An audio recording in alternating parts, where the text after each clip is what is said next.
Welcome to Sunday Night with Old Time Radio, 14 January 2024. And we have a lot of shorter features this evening.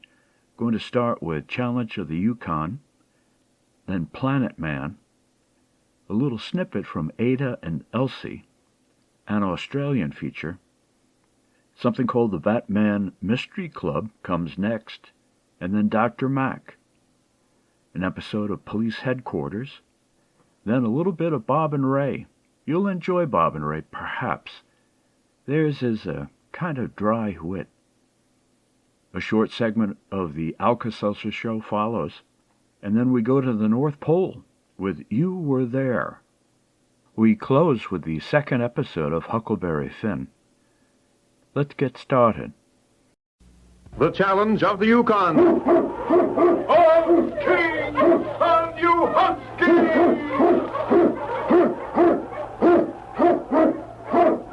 King, the swiftest, strongest of Eskimo lead dogs, blazes the trail through storm and snow for Sergeant Preston as he meets the Challenge of the Yukon.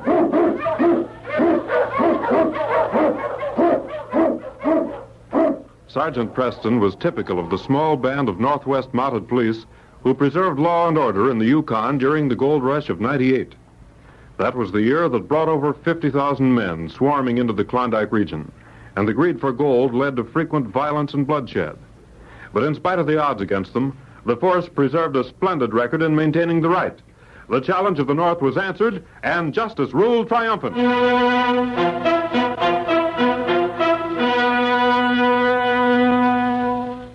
Driving, ceaseless snow made the vast Yukon a blurred mass of whiteness. But even the fury of the storm could not obscure the natural protection of a group of huge rocks that shut out the merciless winds. It was there that two men crouched, guns within easy reach, while they rubbed their hands together for warmth. You picked a fine day to do this job, Manny. I ain't seen weather like this since I come to the Yukon. Listen, Tom, you know the reason we're here.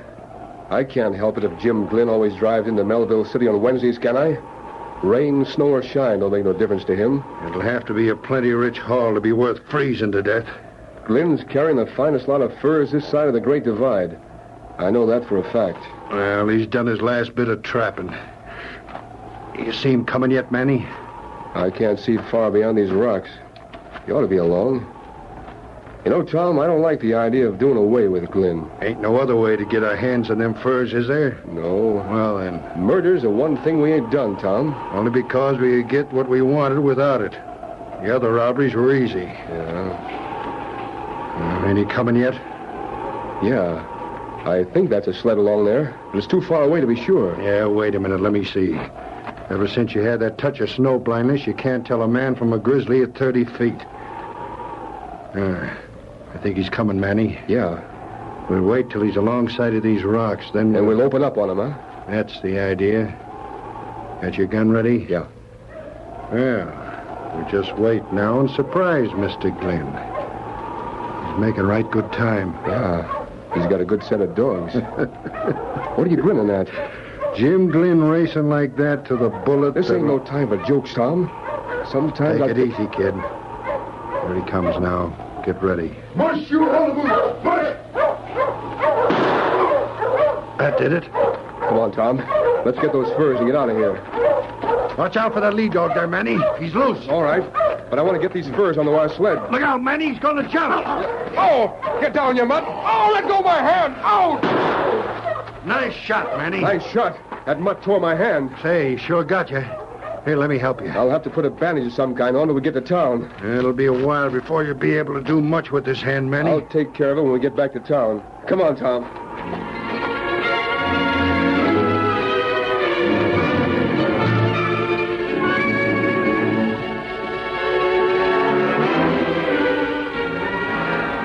The snow covered tracks almost as soon as they were made, so Sergeant Preston, heading for Melville City, had no way of knowing that he was trailing a murdered man.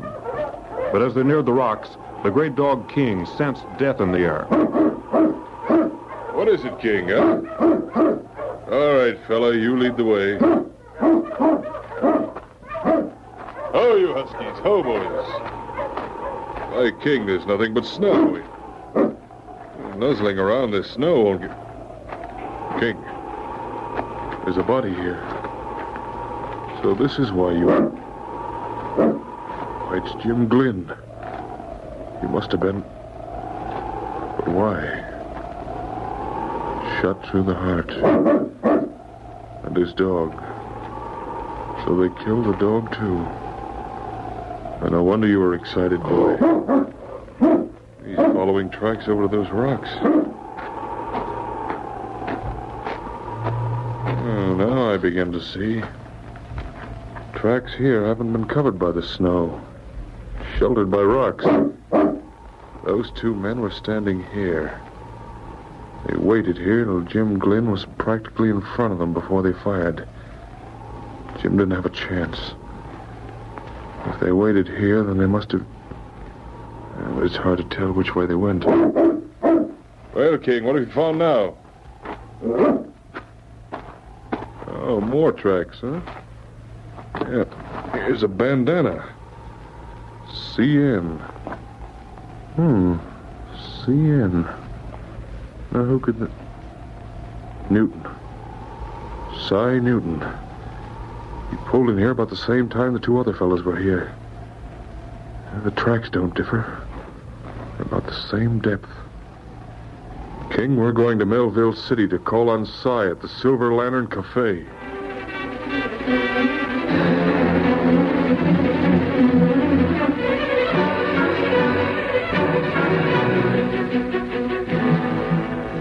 Cy Newton sat at the table in a back room of the Silver Lantern Cafe, resting his head on his hands.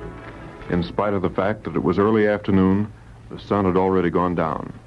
The glimmer of the dingy light thrown from the sputtering oil lamp showed where Cy's Mackinaw lay in a corner of the room, wet with melted snow. Oh, Cy. I didn't know you were here. Hello, Manny. What's the matter? You look like you got something on your mind. I have. Well, what is it? Business is good, ain't it? What happened to your hand? Oh, one of them stray mutts bit me. I've got to fix the dressing. He sure tore into you. Yeah, I guess he belongs to one of the trappers out front. Ain't no use lying to me, Manny. Lying, do you? Yeah, I know how you got that dog bite. I don't savvy what you're driving at. Come on, we'll have a few drinks. You're just down in the dumps. Oh, Manny, I ain't just down in the dumps. I know how you got that dog bite, and I know where you got it. What do you mean? I mean we're through, Manny. I've been keeping quiet for a long time now, but there's a limit to everything. What I saw today was... All right, Cy, let's have it. Come on. Well, I knew when you was taking cash from the safe, Manny. But I figured if you needed it, that was your business, so I didn't say anything. Then you started bringing them low-down friends of yours in here. You better be careful what you say, Cy. I'm getting this off my chest, and then you're getting out of here. Even when them mangy-looking crooks was fleecing everyone who'd play a game of poker with them. Because they was your friends, it was all right. And as long as I got half interest in this cafe, they can still come here. If you're smart, you'll get out of the Yukon, Manny. When them fur robberies started, I didn't connect anything at first.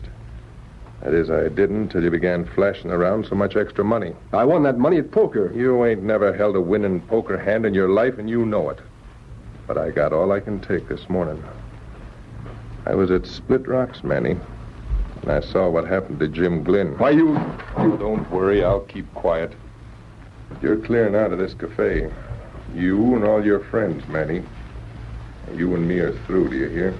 I don't care if I ever see you again. Not gonna be that... Manny and Cy didn't realize that as they talked, their voices took on the loud, argumentative ring that carried to the ears of Manny's friends, playing poker in the back of the cafe. Well... It's us, Manny. The door opened, and led by Tom Bryant, 6 men filed into the room, their hands resting on their guns. Cy's appraisal of their worth left no margin for improvement. The dregs of the Yukon stood in that room, and Cy, as he glanced over the lot of them, shivered. Well, We thought you might... this is a private argument. You boys can clear out. They can clear right out of the cafe while they're at it. Are you going to tell them, Manny, or will I? You'll regret this, Cy. I ain't regretting nothing. Only thing I'm sorry for is the day we went into business together. I think we better stick around, boys. Get out, all of you. You can't prove a thing, Si. I can prove everything I said. That hand of I yours was... told you you'd better get him out of the way. If you won't drop him, I will. What the? My arm! Let go of my arm! I'm going to finish you off right now. Drop that gun, Manny. Why, you yellow skunk. You ain't hit, Manny? Manny. Manny. No, you don't. You've done what you set out to. Here, let me see that man. You better take care of Newton, Monty. You still got life in him. Come on, Rube. After you two help me carry him out. Just a minute. All right, boys, come on. Yes, King, I know. We shouldn't have let them get away. There's something mighty strange here. I think this might be the best way to get to the bottom of it. Oh, my head. It'll be all right, Si. Got a nasty bump there. You saw it all, Sergeant Preston. No, Si, I didn't see it all. I saw Manny draw his gun. Next thing I knew, you'd fired, and Bryant rushed up to Manny before he fell. Oh, I did it all right. I killed him, Sergeant. Now, listen, Si. I want you to tell me exactly what happened. From the beginning.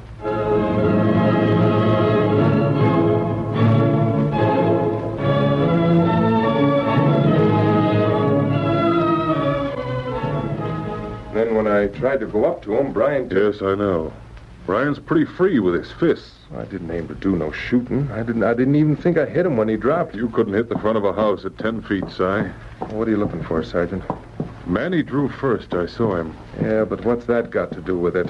He could have easy killed me and... Oh, well. I guess it's up to you now, Sergeant.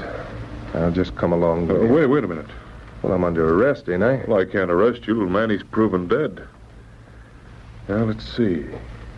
You were standing right here. I can't see what you're driving at. It seems to me... You stand here, Si. Here? Yes. Now... I thought so. What? I've got a murderer to catch, Si, and I need your help.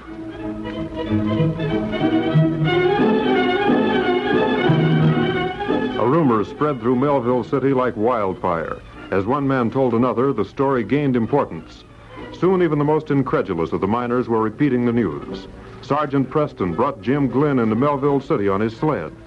Jim, badly wounded, was being cared for in a room at the Silver Lantern, and Si was held in jail. Will he be able to name the men who robbed him, Sergeant? If Jim Glynn is able to speak, he'll undoubtedly name the man who tried to murder him.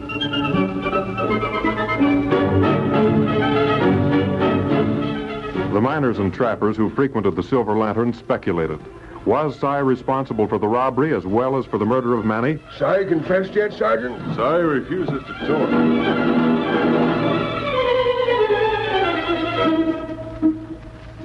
Did you hear the news, Manny? Yeah. Preston's waiting for Jim Glynn to talk. Wonder if Glynn saw us. We can't take no chances. He might have had a good long look at us while we was loading our sled. What do you aim to do? We'll make sure he don't talk.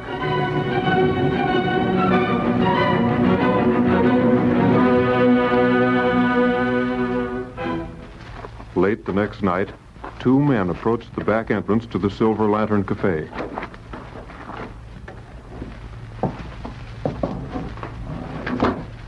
Lucky you had that key, Manny. Yeah. Si ain't been around to change the lock. You can't change much when you're in jail. Come on, let's get this over with. I don't know why you're so dead set in making sure you get him this time. You ain't got a thing to worry about. As far as everybody knows, you're dead. But if Glynn talks, I'll be the one to be jailed for that shooting. That Molly hadn't picked him up. Come on. He ought to be in this room. He's sleeping. You'll never know what hit him. Go on. Let him have it before he wakes up. You're covered. Drop that gun, Bryant. Preston. Reckon I can get up now, eh, Sergeant? Yes, Si. You can help tie your ghost friend here.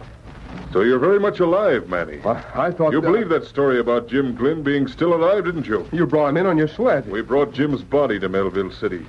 Then Si told the barkeep to use the back room here for Jim till he recovered. We've been tricked. You ain't been tricked any worse than you tried to trick me, you low-down skunks. I'd have hung for killing you, Manny. You're under arrest, both of you. You'll have to get me first, Monty.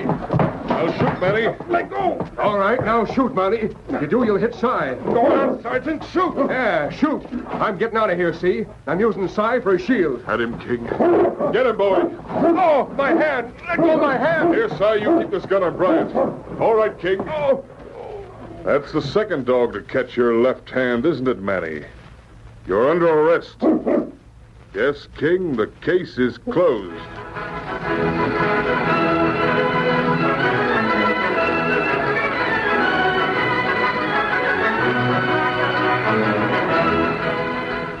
Challenge of the Yukon, a copyrighted feature of the Challenge of the Yukon Incorporated, brought to you every Saturday at this time, originated in the transcription studios of WXYZ Detroit.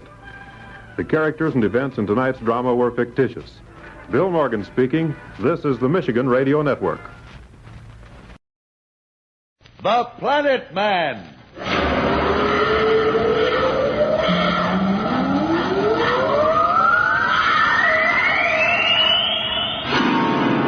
The Planet Man.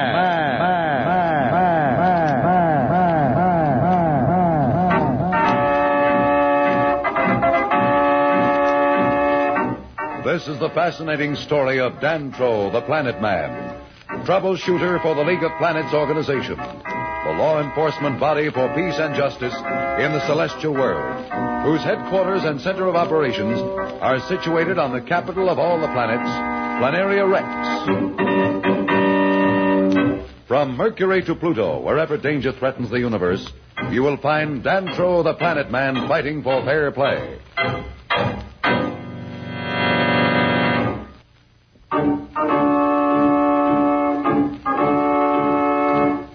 At this moment, Dantro the Planet Man and the crew of the Earth's first space expedition, whom Dantro saved from certain death, are swiftly speeding toward Planaria Rex. They have just gotten out of the reach of some unidentified bogey spaceships. Dantro's ship, the Planeteer, is the most breathtaking engineering feat the Earth people have ever seen. It's as large as a fortress, and an endless system of instruments and mechanisms in the control chamber give it the appearance of a fantastic flying laboratory. Dantro is speaking.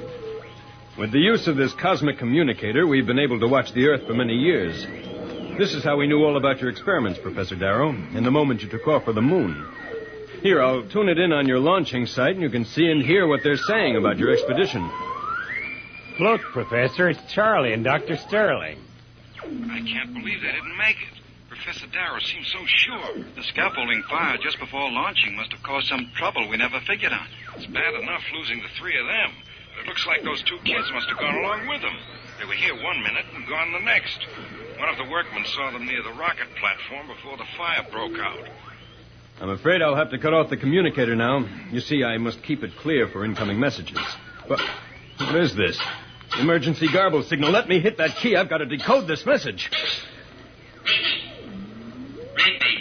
This is Dantro. I am reading.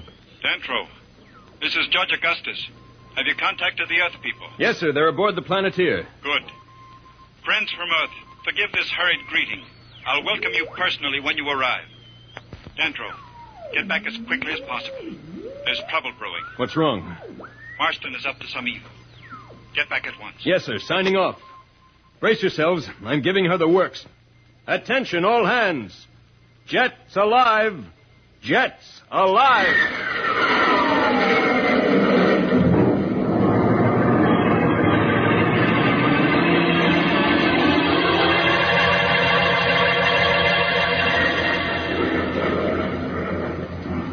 Dantro, how fast are we going? About 5,000 miles per second. Incredible. Say, who is this fella Marston? He sure gets lots of fast action. Well, I guess I'd better explain a few things. You see, the League of Planets is made up of all the inhabited parts of the solar system. Mercury, Venus, Mars, and some of the moons of Saturn and Jupiter. Dantro, there's a red light blinking on the sport panel. What does it mean? Well, oh, thanks, Billy. I must switch on my auxiliary cooling coils. Without that, the skin of the ship would melt at this speed. A few more turns on this ship and you'll be able to pilot her, Billy. Oh, boy, I'd sure like that. Well, anyhow, the member planets of the League have been living in peace for many centuries until recently, when a new leader has taken over on Mars. His name is Marston. And he's been plotting the conquest of the solar system. So far, the League has kept him in check.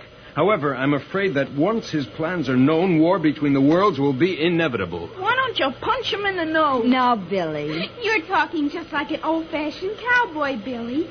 What you mean is, why don't you paralyze him a little? Jane, please. It's all right, Pat. You see, we of the League of Planets are not permitted to resort to violence except in self-defense. Let's not worry about Marston now. That's not your problem. Well, we'll soon be at Planaria Rex.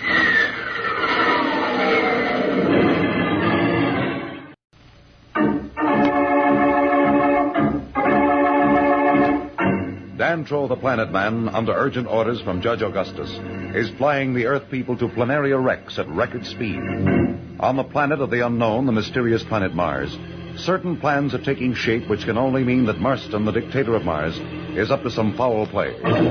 As we look into the cold, foreboding secret meeting place of the Martian Council, we find Marston, a giant, fierce, ruthless ruler, holding court with his council. Behind Marston, you can hear a small, ugly, and weird creature. His Martian flying cobra, FEMA. It's Marston's only means of protection. Since this creature has the powers to warn Marston of any impending danger, Marston trusts no one. Hence, FEMA is constantly with him. Listen. Can I count on no one? Must I conquer the whole solar system alone? I must have speed. We must strike before the other planets suspect our plan. Before they know it, Marston will rule the solar system. When do we invade the Earth? As soon as our ships return with the crew of Earth's first rocket ship. They should have reached there by now. Once they are our prisoners, we can move. From their eminent Professor Darrow, we will learn much to help us conquer the Earth. Then with the Earth's resources and her people as our slaves, we can defy the League of Planets. Marston, we have just received word from our ships. They have found the Earth ship. Good. But the crew is gone. Dantro must have reached them first, and it's believed they are on their way to Planaria Rex. What? Must everyone fail me? Have the ships return immediately. When they arrive, execute the commanders of both ships. FEMA, you are the only one who understands and protects me. And as for the rest of you, my trusted council, you will learn that when Marston wants something done, it will be done. How can we keep them from reaching Planaria Rex? Tara, my most eminent and brilliant scientist, what would you suggest? And I warn you, think well on this answer. Marston, we must not betray ourselves in open violence. Our astronomers have discovered a flight of asteroids in the vicinity of Planaria Rex. By using our new gravitational repellers, we can direct these asteroids into the path of Dantro's ship. Won't they be able to avoid them? You know only too well that Dantro's ship is equipped with deflectors. It will be impossible for any deflectors to deal with so many asteroids at the speed at which they are traveling. They cannot change the course of their flight, and they are certain to crash. Proceed with your plan, and do not fail. Remember that at this moment, we are trying to confuse the League of Planets Council into voting for our plan to, shall we say, peacefully contact the Earth. Our representative is ridiculing Judge Augustus' story of an Earth rocket ship because we were supposed to have destroyed the ship and captured its crew. We must not look like fools. And speaking of fools, you can all leave now.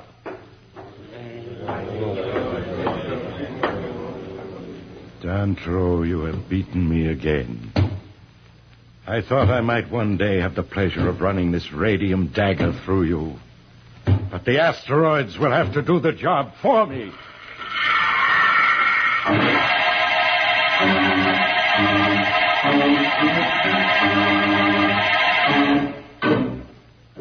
As the representative of Mars, I say to this council, why do we wait any longer?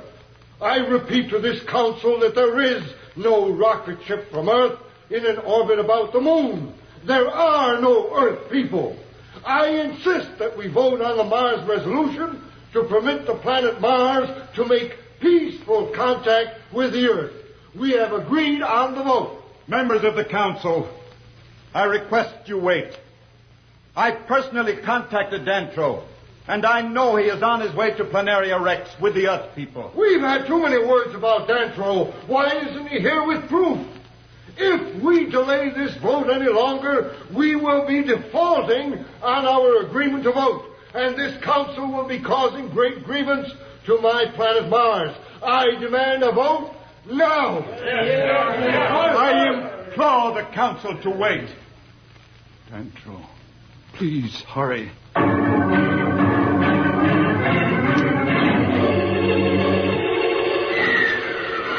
Boy, what a way to travel. No need for gravity shoes. I can't wait until we get this drive in the Constitution. It's just wonderful for my corn. I'm sure that League of Planets has other things to do besides worry about your corn. Hey, what's up? What a weird noise. Hurts my ears. What's this? I can't understand it. We seem to be running into a field of asteroids that shouldn't be in this area. Won't your deflectors take care of that? The deflectors will take care of any ordinary obstructions, but there are hundreds of asteroids ahead. My latest report from Central Control shows them to be 3 million miles away. It's impossible, but there they are. Is there any danger? Can we go around them? We're traveling so fast, it's impossible to change course that much.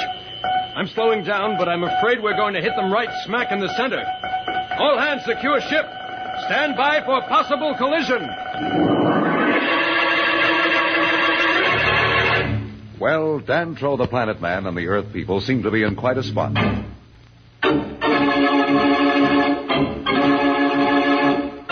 Tune in again for more transcribed thrills and adventures.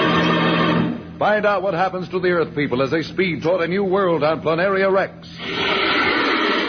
Rocket millions of light years into space with Dantro, the Planet Man. The Planet Man.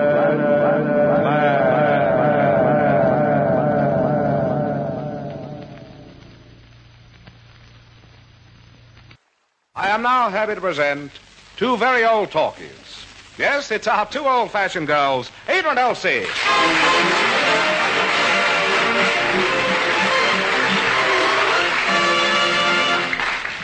Is there any mail-eyed? Is there? Else, this is the great day in our social register. The letter's arrived from our butler. Our butler? Yes. Oh, read it quickly, Ada. My inside's going round like a clock. Well, calm down before it begins to chime. Ida, don't keep me in suspense. Read the letter. All right. Dear Miss Smith, I wish to notify you that I will take up my duties as your butler on Wednesday next. Yours respectfully, C. Smythe, RAF. Oh, I say, Smythe. One of those hookup names. Yes. Oh, RAF, Royal Air Force. He'll bring a real bit of old England. We should bring a real bit of old Scotch. Oh, what am I saying? And me a strict DDT.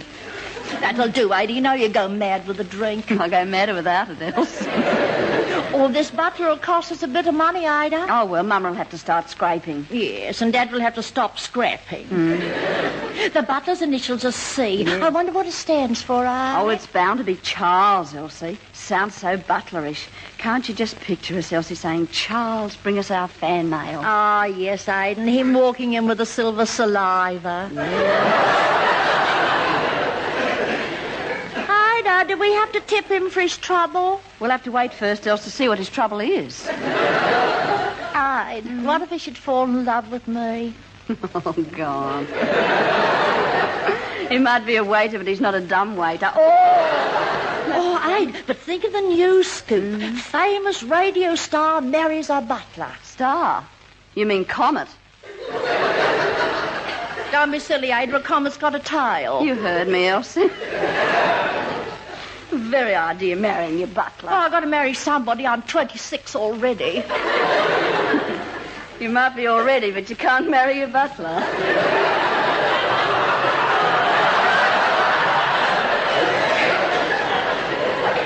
Oh, with the name of Smith, too? It's not Smith, it's Smythe. Oh, pardon. The butler, indeed. I never heard such nonsense. It'd be the greatest romance since Lord Nelson and Lady Godiva. Well, forget the romance for a minute and let's get on to his duties. All right, hurry up. Hyde, what if we got him a coachman's uniform and let him drive us round in that little cart like we did when we were kids? Oh, no, Elsie. Mama's too old to go in the shafts now. Perhaps he could act as a chauffeur, Hyde. Oh, don't be silly. You can't ask an English butler to pump up bike tyres. Oh, I say. But, Hyde, can't you just picture him, a tall, straight Englishman? Yes, like a stick of rhubarb dipped in thin starch. Hyde, I hope he's tall like Chips Rafferty with a lisp like Charles Boyer. Oh, no, Elsie, we don't want a lanky bloke with two accents. Remember that RAF pilot I did a line with, Elsie? You know, the one with the curl you mow? Oh, and how you used to fight every time your hairnet got caught in his handlebar moustache. Ida, what's the butler going to wear? Oh, gosh, Elsie, I almost forgot the livery. Mama, what about the butler's livery? I said the butler's livery. What'd she say, Ida? She's livery too, must have been the bloater. Oh, I say, Hyde, here comes the butler now. No. Oh. He's at the gate. He's coming up the garden path, walking along in the sunlight. All right, don't make a Fitzpatrick travelogue out of him. Hyde, I'm trembling like an aspirin leaf. So am I. I've gone all pink and peculiar. Hyde, oh. Stop it, Elsie. For heaven's sake, switch off your engine. You'll wear out your battery. He's at the door, Elsie. Let's go and open it before he sees the chief knocker. Are you all right, Hyde? Yes, just have to straighten my teeth. Right. No, else we'll soon know what it's like to have a butler, won't we? Yes. Charles Smythe, our new butler. Mm-hmm. Well, let's see your buttle. Buttle? Oh, Elsie, don't be silly. A butler doesn't buttle. I'll show you how to try him out. Butler, would you tell us how you think a butler would address our influential guests in Australia when they arrive at the front door? I beg your pardon? I mean, when people arrive to see us, how would you greet them? Oh. How are you, mate?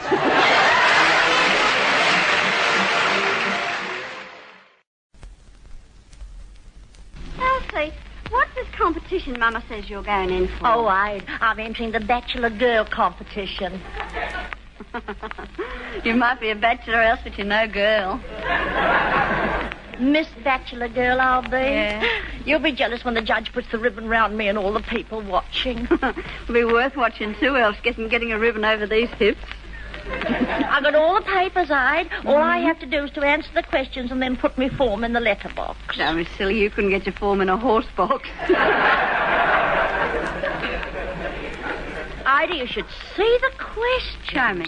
Look. Height, birth, weight. Oh, yes, I mustn't forget to weigh myself tomorrow. Oh, no, not tomorrow, else. The weighbridge is closed on Wednesday. Oh, what? Oh, all right.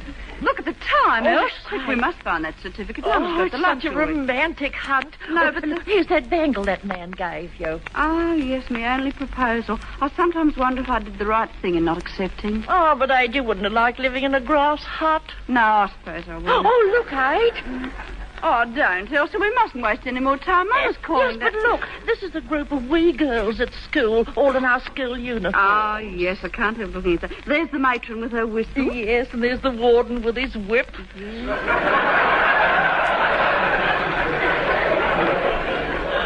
Never forget the day we escaped. That was the day, wasn't it? Oh, Elsie, the certificate. Yeah. See if there are any papers over there in that box. Oh, look, one of my lovely old mesh stockings. Now, I wonder where the mate of it is. Oh, Elsie, you can't have pea soup and mesh stockings, too. All right, here's a bundle of papers. Oh, good. Here it is, Ide. It's a government form. Show me. There you are. Oh, no, Elsie, that's Dad's pardon. I've got it, Ide. I've got it. Here it is. Look, it says certificate. All my details on it. Waist 49, hips 56. Show me. There. Oh, Elsie, they don't put your waist measurement in your birth certificate. Birth certificate? I thought you said girth certificate.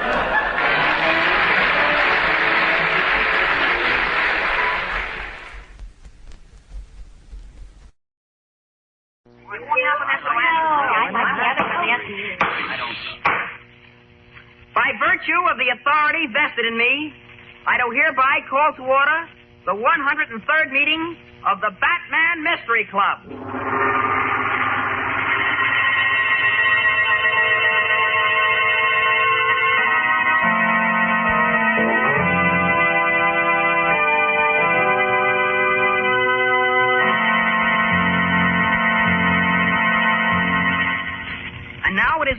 privilege to introduce our friend Bruce Wayne, otherwise known as the Batman. Thank you, Robin. Good evening, everybody. You've just heard Robin open the 103rd meeting of our Mystery Club. As you know, we gather together at this time each night to explore the supernatural and to tear aside the veil of darkness, to prove that ghosts and apparitions are only figments of man's imagination, to show that wherever there is mystery, it's been created by human hands. And so, with that thought in mind, I bid you all welcome to the Mystery Club. Since we have important matters to consider tonight, I move that we dispense with the reading of the minutes of the last meeting. I second the motion, Batman. All in favor, say aye. Aye. Opposed? Motion is carried. Are there any questions from the floor? Yes, Richard. I'm a little puzzled about something, Batman. All right, let's see whether we can unpuzzle you. What is it, Richard? Well, in our last mystery, you know, the one we finished Friday night, you told how the little man with the limp, I think his name was Mr. Willis. Mm-hmm. Well, he swore that he saw the ghost of his brother when he visited that medium, Madame Safari. He wasn't crazy, was he? Oh, Mr. Willis was quite sane. As a matter of fact, he was convinced he had seen his brother's ghost. Well, did he? Of course not. Madame Zafara, like most fakers, was very clever. Before setting up the seance for Mr. Willis, she managed somehow to secure a photograph of his dead brother. She had a plaster cast made, and using soft green lights, it almost looked like the real thing. Gee whiz. Yeah, but what about the ectoplasm, Mr. Willis? So wasn't that real? Now, ectoplasm doesn't exist, Richard. It's a word used by so-called psychic mediums as part of their phony mumbo-jumbo. It's supposed to be a ghostly emanation. In Mr. Willis's case, what he saw floating around the half-darkened room was a thin piece of white gauze suspended from a string. In his excited state, it looked like a ghostly emanation. Oh, well, I think that clears it up. Thanks. You're quite welcome, Richard. Now, if there are no further questions, we'll proceed to our story. It's a new one tonight, isn't it, Batman? Yes, Marilyn, a brand new one. A ghost story? Well, I suppose you'd call it that, Roger. It's about the monster of Dumfries Hall. Oh, that's All right, now, turn the lights low, Robin. That's better. Now, the story begins 3 years ago when Robin and I were in England. We'd been invited to dinner at Dumfries Hall, an old English country manor, the home of my friend Sir Alfred Dumfries. It was a wild and lonely night, with a storm brewing, and the fact that Dumfries Hall was located in the center of a barren moor didn't help matters any. There were 5 of us at the dinner table. Sir Alfred, charming Lady Marsden, gruff old Sir Sidney Mordred, Robin, and myself. We had just finished dessert and were engaged in conversation. More coffee, Mr. Wayne. Thank you, no, Lady Marsden. Well, you may pour me another cup, by Joe. Of course, Sir Mordred. Oh, beastly weather. And beastly hole to be having it in, I must say. Had I known the weather was going to be as rotten as this, I'd have stayed in London, I declare. How are you standing it, Wayne? Oh, it isn't the weather I mind, Sir Mordred. It's the fact that it seems to make this old baronial mansion so chill and damp. A wood-burning fireplace is decorative, but I'd prefer steam radiators myself. You were about to say something, Sir Alfred? I was about to say that Sir Mordred, since he has far more money than I, can have those improvements put in after he buys Dumfries Hall. Buy Dumfries Hall? Oh, I said you'd still expect me to buy this ruddy place, Alf. You said you would if I proved it wasn't haunted. Haunted? Gosh, is Dumfries Hall haunted, Sir Alfred? Of course not, Robin. It's just that a silly legend has grown up about the place. A legend concerning a monster. Now, look here, Alf, let's face facts, what? I need a country estate, and I'm willing to buy this place if you can assure me the death chamber is not haunted. And by Joe, you know there's only one way to prove that. That's exactly how I plan to prove it. Sir Alfred, you don't really need me. I most certainly do, Lady Marsden. Oh, but you can't. Anyone who spent even 5 minutes in that room after midnight... Listen to me, all of you. There's not one of you at this table who is not aware of the fact that I'm a poor man. Yes, a poor man. Oh, I have lands, estates, but they cost me money. They don't make me money. I've got to sell this place, and Sir Mordred says he'll buy it if I can prove Dumfries Hall is not haunted. Well, I intend to prove it tonight. Whatever? Oh, nothing to alarm yourself about, Lady Marsden. There are wild dogs on the moor. Sometimes they bay and howl. Yes, of course. Silly of me to be so nervous. Well, as I was saying, I shall enter the death chamber at midnight and remain there until morning. I shall prove that the legend has no foundation in fact.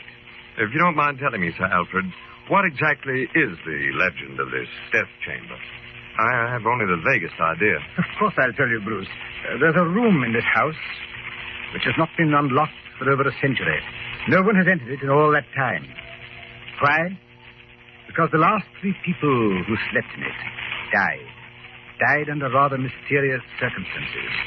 They were found stiffened by death into, shall we say, unpleasant shape. Do you propose to enter that room tonight? Alone? I do. If these people died, as you say I don't say they did. The legend says it. Oh, I don't deny people have died in that room, but I'm convinced they died natural death. The rest is distortion, old wives' tales that have become more distorted with each telling. But, Sir Alfred, what of the monster? Oh, more of the same legend, Bruce. It said that several of the people who died screamed out something about a monster. What exactly, no one ever knew. It is also said that a strange being has been seen prowling the corridors of Dumfries Hall. But, well, I don't believe a word of it. I shall prove tonight that the hall is not haunted. By Jove, Elf, you prove it, and I'll buy Dumfries at your own figure. I'll prove it. At midnight, I'll enter the so-called death chamber. We'll unlock the door together, I'll go in, and the rest of you can wait outside. And you may be sure I'll come out alive.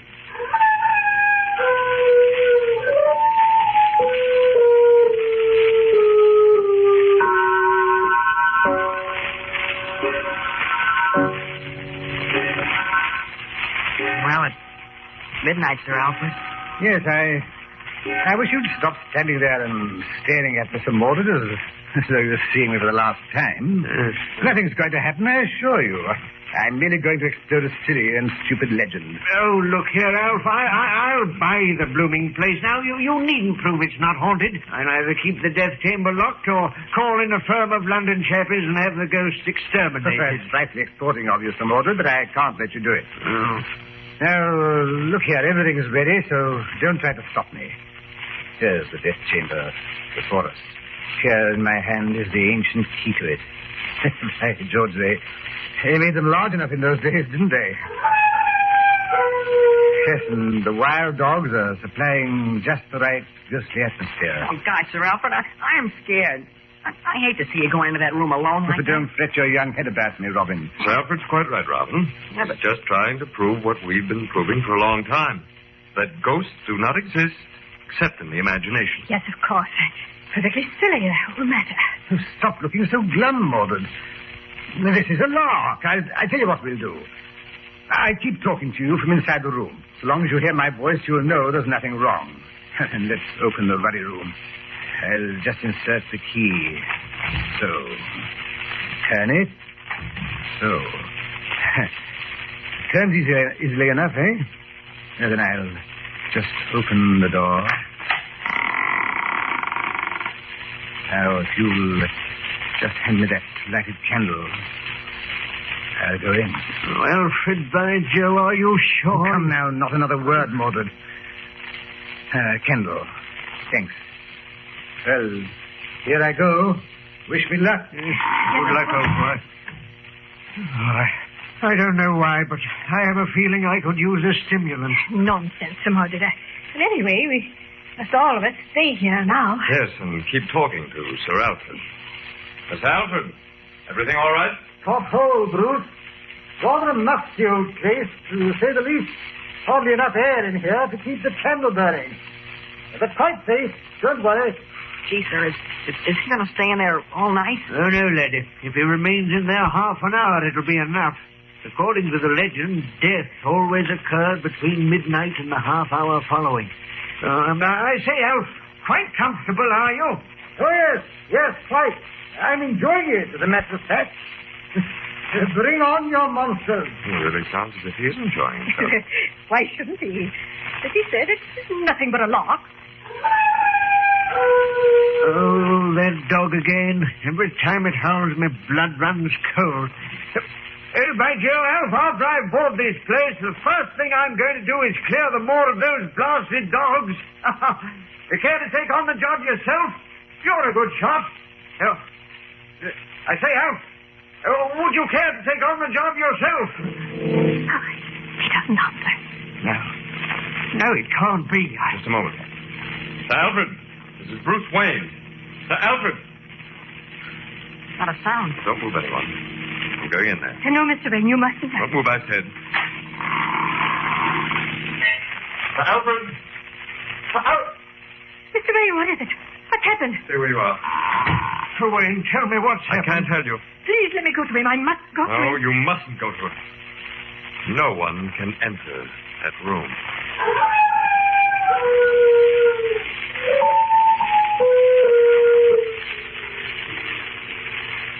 All right, Robin. Turn up the lights. What happened in the death chamber, Batman? I'm afraid we haven't time to go into that tonight, Jerry. But what about poor Sir Alfred? Had he been killed by a monster or a ghost? Listen, how many times does Batman have to tell you there are no ghosts? Now, don't lose your temper, Robin. After all, Marilyn is a new member of the club. Be patient with her. All I can tell you, Marilyn, is this. No one else could have entered that room that night but Sir Alfred. There was only one door, and there were no windows. And yet, it certainly looked as if someone or something had slipped in. But who? Well, perhaps we'll find out at tomorrow's meeting of the Mystery Club. And now, since time is short, I'll accept a motion to adjourn.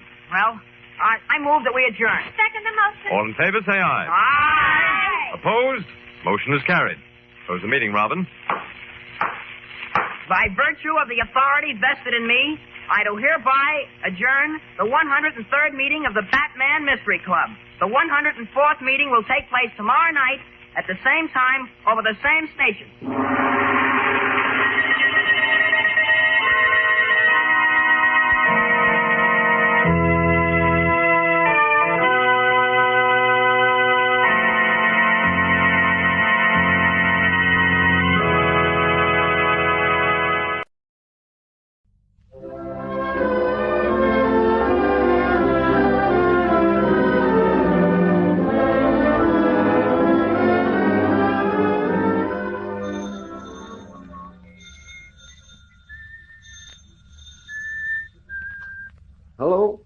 Hello? Aye, it's me, Dr. Mack. Oh, it's the prison. More sickness? Oh, it's you, Colonel. Why, yes, I'll come along, of course. You want to see me particularly? It's no case of illness. No? Then why... Oh, you'd rather wait till I come. Very well. I'll be along as soon as I've finished here. Goodbye, Colonel. Are you there, Etty? Yes, I'm here, Robert. I'll be a wee bit late because after my rounds I'm going over to the jail. The Colonel wants to see me. Oh, I wonder what it can be about. Well, he wouldn't say on the phone. Is there anything you want in town while I'm over there? Yes, dear, but as you'll certainly forget them, I won't bother. Well, that's most insulting to my memory. Go on with you, and be back as soon as you can.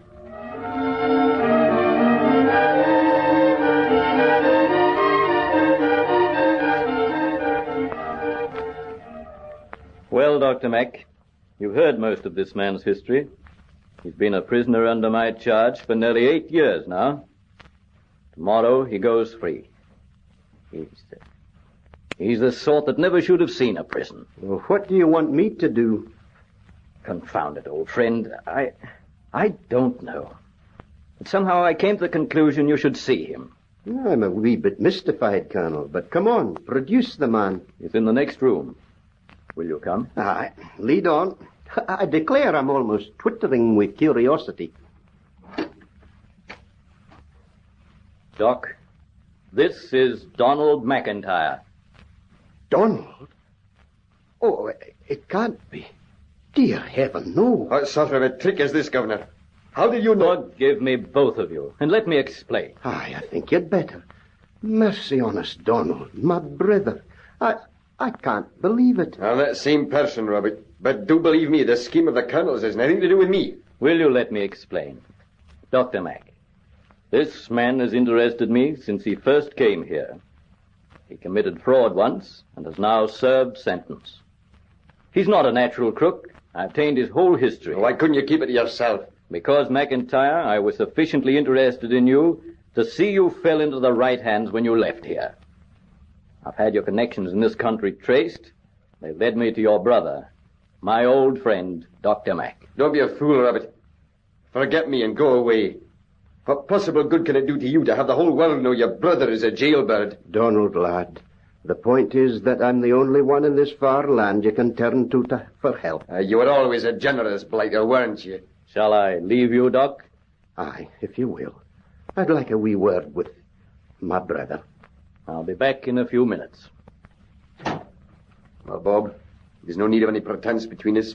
So take my advice. Get out now and forget that crazy old fool ever let you know I was inside. Is that what you'd like, Donald? Yes. No.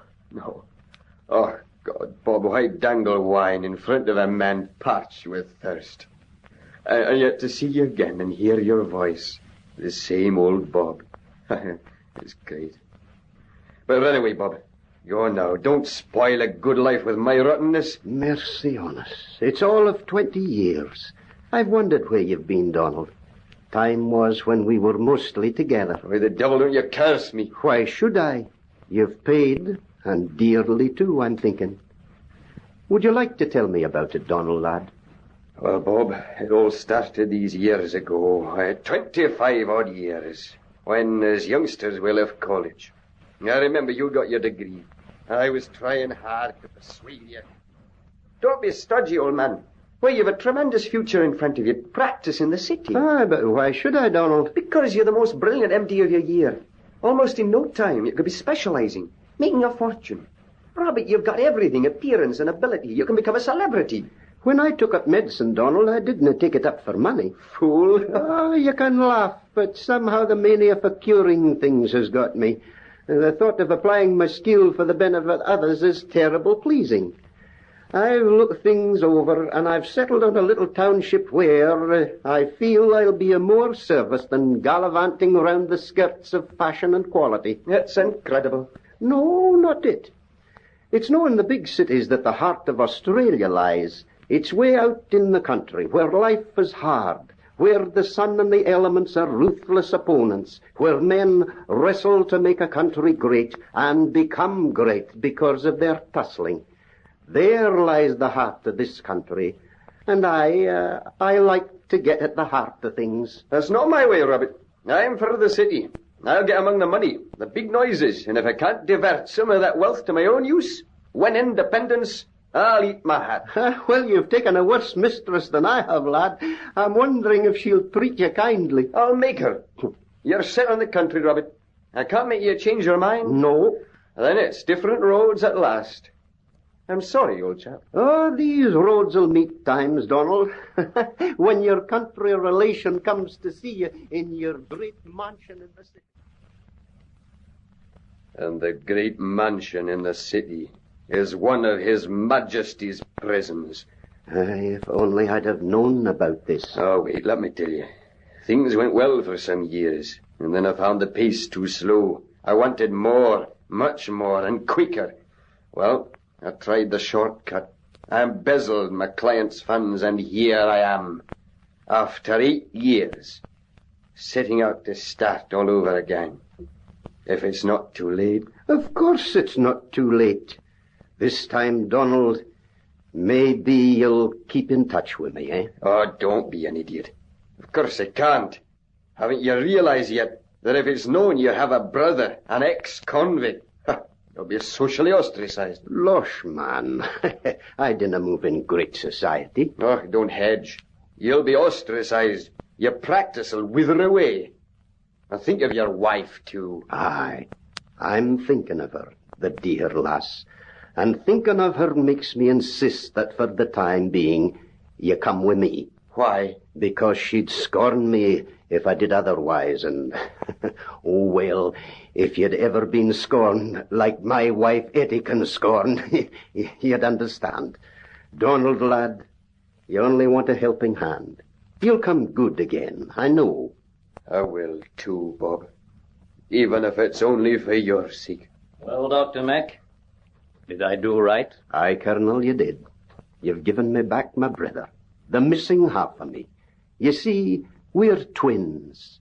It's a tie, Colonel, that you'll maybe no understand to the fool. No, I shouldn't call it a tie. A tie is a shackle, something onerous. The fact of being a twin is a bond, but a greatly prized bond. It's part of one. And if one of us suffers, the other suffers. Robert, don't. You see, I loved my brother in the years gone by. I see no reason not to feel the same way about him now.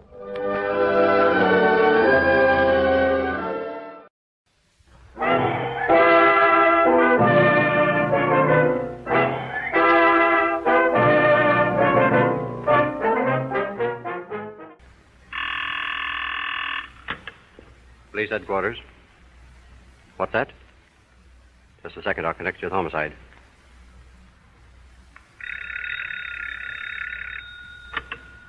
Homicide, Captain York. Captain, Rod Dugan has just been killed. Yeah? Where did it happen? In Tom Cotsoneris joint. Who's this talking? Ryan. I'm the officer on the beat. Okay, Ryan. Don't let anyone out of the joint till I get there. Yes, sir. Yes, sir? Get a car around to the front and a couple of men from the Detective Bureau. Send in a general call to surround Tom Cotsoneris' joint and hold any suspicious-looking hoods that try to slip through. Rod Dugan has just been dumped off. Yes, sir.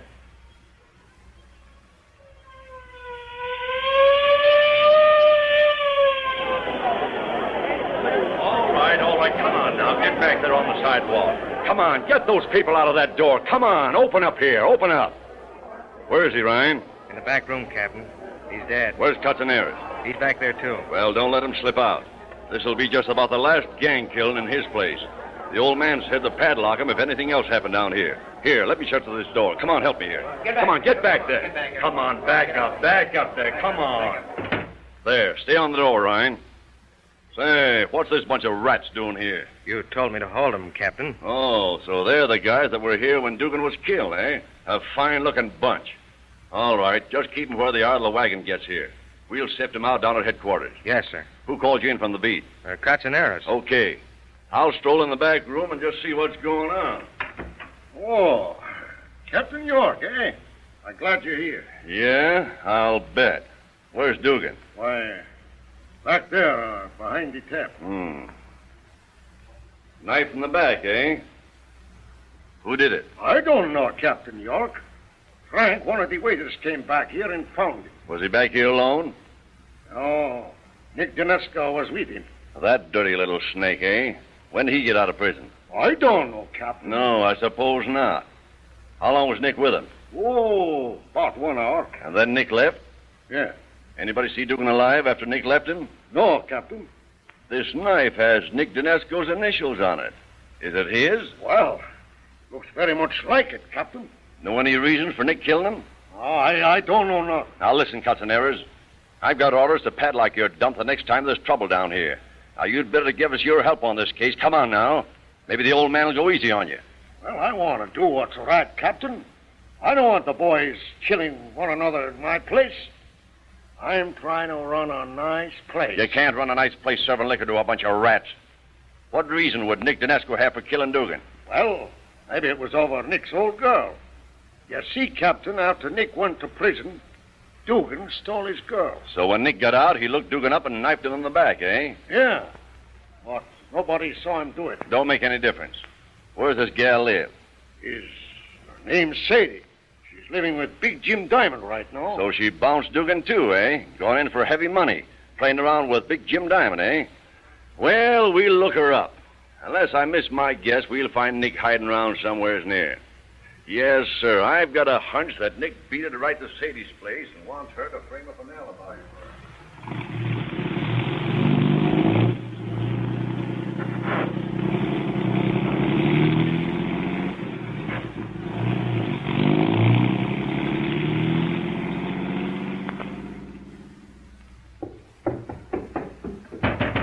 Sadie!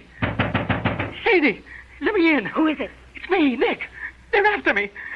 Sadie, can't you understand? They're after me. What do you want? Oh, shh. Let me inside, Sadie. Tom York is right behind me. I killed the man, Sadie. I killed him. You killed a man? Who? Dugan. Dugan? Nick, why? You know why I killed him. I slipped up on him. He was half drunk. I slipped up on him and drove my knife into his back. Don't. Ah, so you were still in love with him, huh? No, I I never loved anyone but you, Nick. You know that. Ah, you can't put that line over on me. You're staying with Jim Diamond right now. I know that. But I don't care. Sadie, you gotta hide me.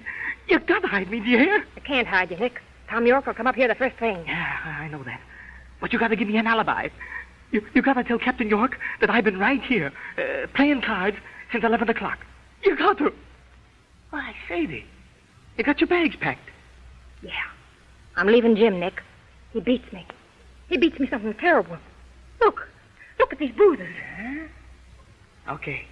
Now you give me an alibi, Sadie, and when things blow over, we'll go away together, see? Yeah, we'll go away together.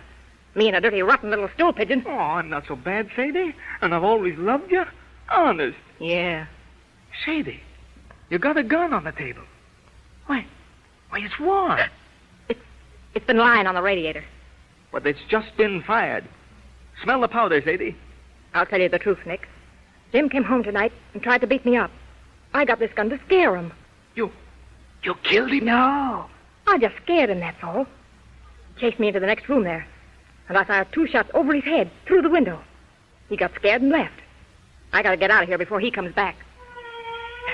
That's Tom York, Sadie. Oh, he'll get me sure. You gotta give me that alibi. All right. Listen to me, you little rat. What time did you kill Dugan? About half an hour ago. 12:30. It's 1 now. Anybody see you do it? No. But my knife, they'll find that sure. That's all right. You can tell them you lost it. Yeah, that's it. I lost it. Now listen to me. You've been here since 11 o'clock tonight. Yeah, I've been here since 11 o'clock tonight. I'll tell Tom York that I called you over here, that I was afraid of Jim, that I wanted you to protect me. Yeah, that's it. That'll be a good story.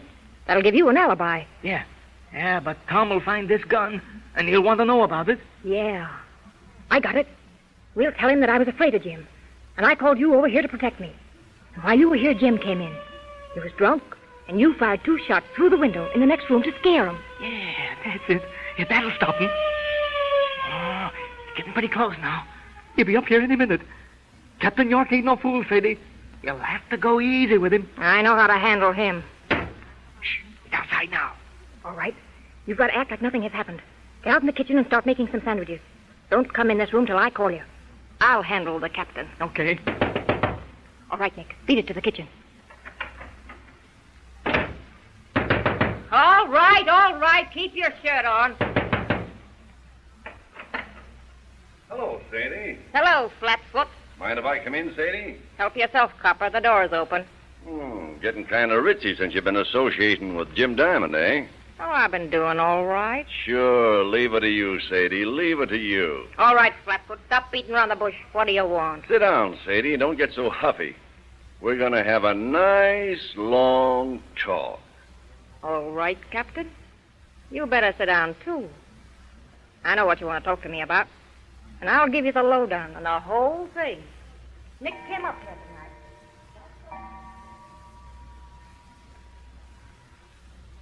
Oh, so that's the way it was, eh? All right, Sadie, you can go. Thanks, Captain. You can come out now, Nick.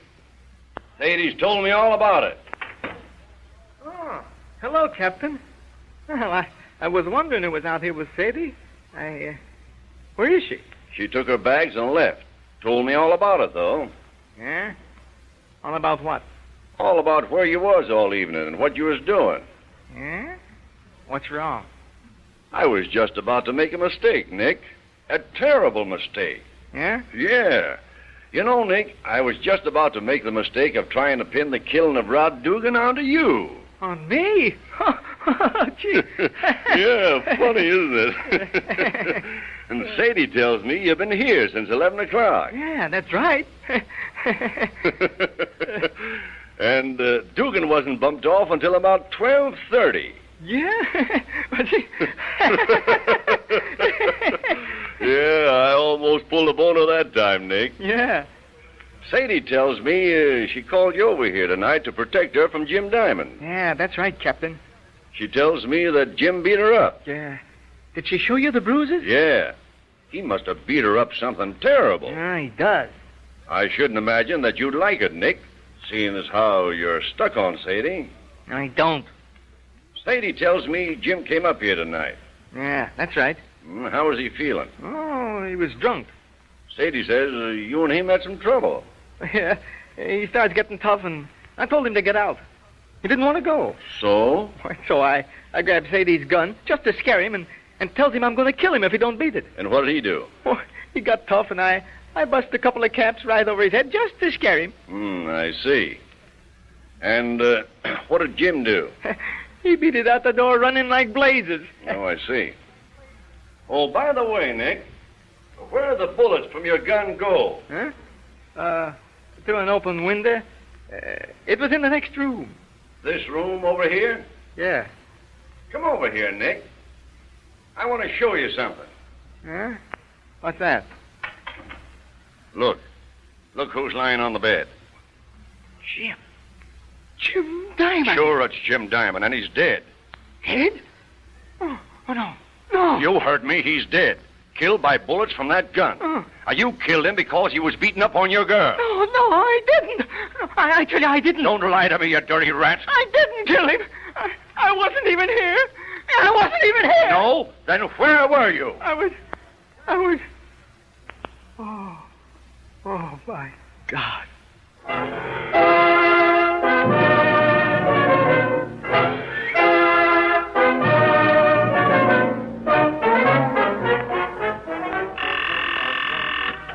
Police headquarters. Okay, Captain. Hello, Tim. Cancel that pickup on Dick Dinesco for that Dugan killing. He just confessed to Captain York. Police headquarters.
Good evening, ladies and gentlemen. Welcome to historic Carnegie Hall at 7th Avenue and 57th Street, right in the heart of New York City. Tonight, we present Bob and Ray, A Night of Two Stars. And I'm your host, Word Carr. Here I am. I made it. Good evening, ladies and gentlemen. Welcome to historic Carnegie Hall. I just said that. Who are you? I'm Word Carr, your host for this evening. And I'm Webley Webster, and I'm supposed to be the announcer. I'm just a little late, that's all. That's impossible. I got caught on the Pulaski Skyway. But I'm here now, ready to announce Bob and Ray's debut at historic Carnegie Hall, on the same stage trod by Hoffitz and Mozart. That's Heifetz and Mozart.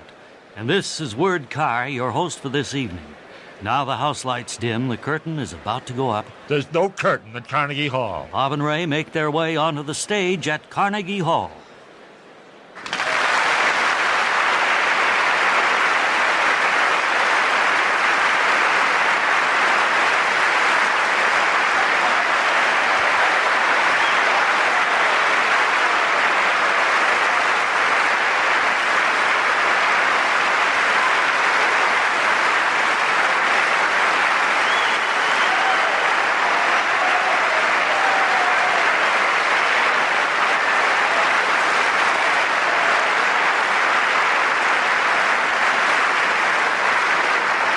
Well, we have good news tonight. Good news for you folks, but bad news for us. Yeah, once again, our loss is your gain. In anticipation of the recent Easter season, we laid in a large supply of chocolate rabbits. Now, these were the best chocolate rabbits that money could buy. They were genuine chocolate, all chocolate. Each one had a genuine purple ribbon tied around his or her neck. But due to the carelessness of one of our alert uniformed attendants, these chocolate rabbits were stored next to the steam pipes in our overstocked surplus warehouse. So that's why we're able to offer tonight, at ridiculously low prices, 20 gross, genuine, laughably edible, all chocolate Wobblies. Now, these chocolate Wobblies are suitable for any season, actually, and the kiddies will get a lot of fun out of trying to guess what they're supposed to represent. Well, some of the more imaginative youngsters will see dinosaurs, anteaters, and wombats. Others will see pterodactyls, vultures, or your mother-in-law. But now, and this is backed up by a Bob and Ray guarantee, not one of the kiddies will ever know these were once rabbits. Any wobbly mistaken for a rabbit may be returned to the overstocked surplus warehouse where the full purchase price will be laughably refunded. We don't expect to be able to make this amazing offer again. The warehouse engineers have already removed the steam pipes, and along with them our alert uniformed attendant. So be the first now in your neighborhood these few weeks after Easter to treat the kiddies. Remember, in each of these edible all chocolate Wobblies, somewhere there's a purple ribbon.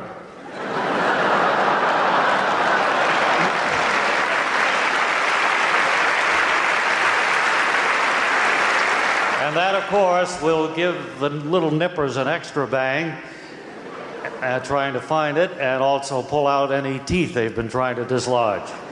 So write to us, care of Sweet Tooth, New York. And say, we'll bite.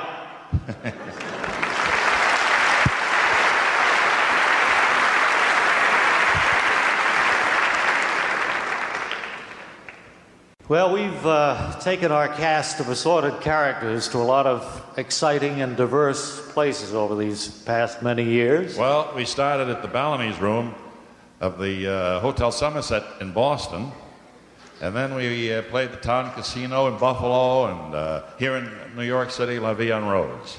We performed before the blue-haired ladies of Fort Lauderdale. And we appeared at Ford's Theater in Washington. And let's see, we were in Honolulu and Puerto Rico and Toronto. And in Sweden, King Gustav came down off his throne to try to sell me a used Volvo. And then about 14 years ago, we did a turn on Broadway at the Golden Theater. And that was exciting. But I think this may even be more exciting to appear here on the stage of Carnegie Hall. It's certainly been a lot of memories made here, Ray, over the years. Well, I'll say. So I guess maybe the theme then for tonight's program would be nostalgia. Bring back some of the old characters and people that have been on our program and shows over the years. We're delighted to bring back Mr. Ralph Flinger, Mr. I Know Where They Are. Now, Ralph tracks down the whereabouts of the great and near great who have somehow slipped from the limelight. Well, Ralph? Thank you, Ray, and good evening, nostalgia lovers. Let's get going here. Now, where's the whereabouts of Harlow Freeney, the famous Australian comic? Harlow Freeney was known as the Will Rogers of Melbourne. He used to shear sheep and tell jokes at the same time. He inhaled a good deal of wool over the years. And when he would appear at a theater, he'd spray the audience with lint. Oh. But he's entering a sweater factory soon to have the wool removed. Nothing too serious, I hope? No. And in the meantime, he's running a unique smoke shop service. He sells kangaroos with tobacco in their pouches. Okay. How about Chester Cogwell, the developer of the sling chair. He's still sitting in the first one he ever built, unable to get up. You know, years ago, Ralph, there was a marathon dancer by the name of Bessie Farley. Oh, yes. I think she danced for one whole year without stopping. Whatever became of her? I wonder how many people out here remember Bessie Farley. I have no idea. Some do. Yeah, she married a foot doctor in Chicago. They lived there for a couple of years and then decided they didn't like the place and went on to Lincoln, Nebraska. They're now involved in visual education. They manufacture those little pictures that go in the telescopic eyepieces you can buy. Oh, I've seen those. Here's a tough one. The whereabouts of Louis Gorby, the man responsible for the vent in back of men's jackets. Yeah. Where is he? Well, Louis Gorby claimed, of course, that the idea was his own. He got the idea from looking at theater curtains. And when he did claim it was his own idea, the theater curtain people got pretty upset, and there was a long legal battle that went on for years and years. And who won? The theater curtain people. The court ruled there was too much of a coincidence between Louis Gorby's vent and curtains. I think we have time for just He's now one. taking a law course at Clinker University in Toronto. Oh, he could probably use it. We have time for one more, Ralph. This is going to be real tough, I think, for you. The whereabouts of Otto von Romo, the old-time movie director. Movie director, right. He ran into a series of bad breaks back in 1928. He was directing a movie, and the puttees he was wearing became unraveled. He tripped, fell over his megaphone, and knocked out several teeth. Oh, that's too bad.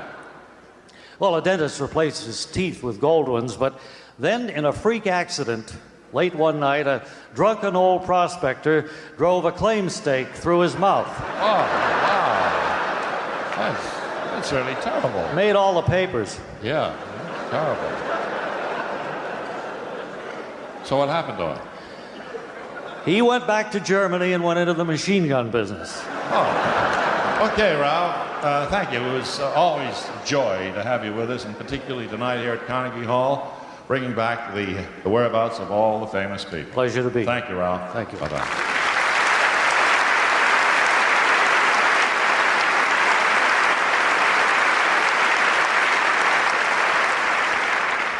Speaking of memories, recalls to me a very tender moment on one of our radio series some years ago when we reunited a brother and sister who hadn't seen each other for some 65, 67 years. We'd like to recreate that very moving moment for you, if we'll try to at least. We have flown a lovely 87-year-old Miss Tabitha Worley from her home out west to meet her brother Frank, whom she hasn't seen in all these years, and we've kept them separated ever since they've been here in the theater. Neither knows why he's here. If everything's ready, will you send out Miss Worley, please? Hello, my dear. Hello. You are Miss Tabitha Worley. No, Tabitha. Tabitha. Everybody makes that mistake. All right. And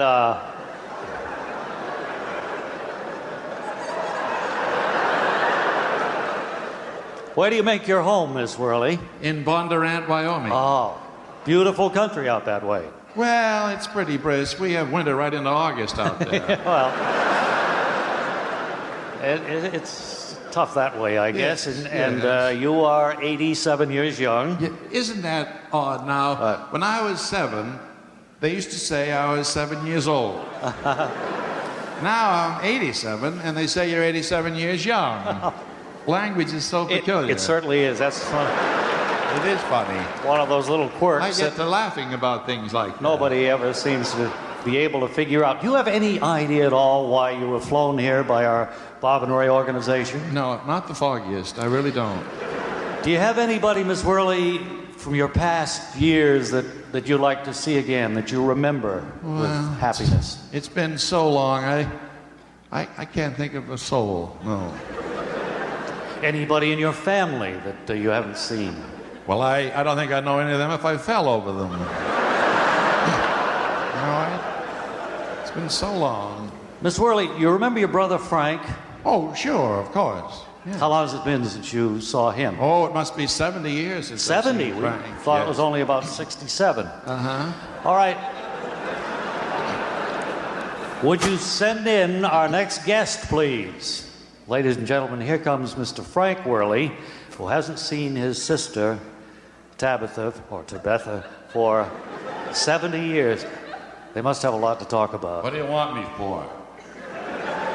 Well, this is your sister, Frank. Where? Right here. Oh, hello, Tabitha. Tabitha. Everybody makes that mistake. Well, gosh, you've changed.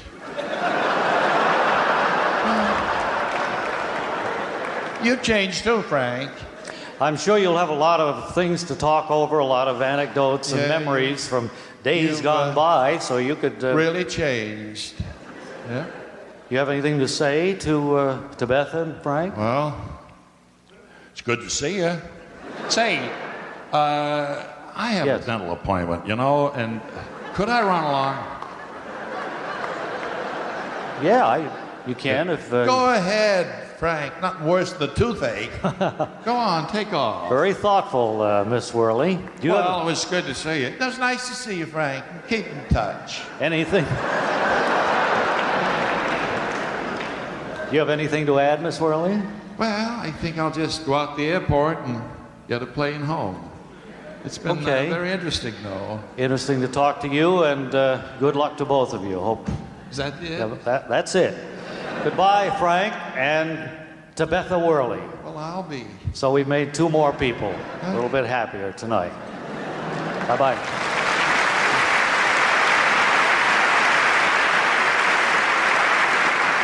Attention. Will the party who owns the 1981 Plymouth Fury with bulletproof windows and motor running, which is blocking the crosswalk in front of the chemical bank across the street, please move it at once, or it will be towed. This is Police Courtesy Week.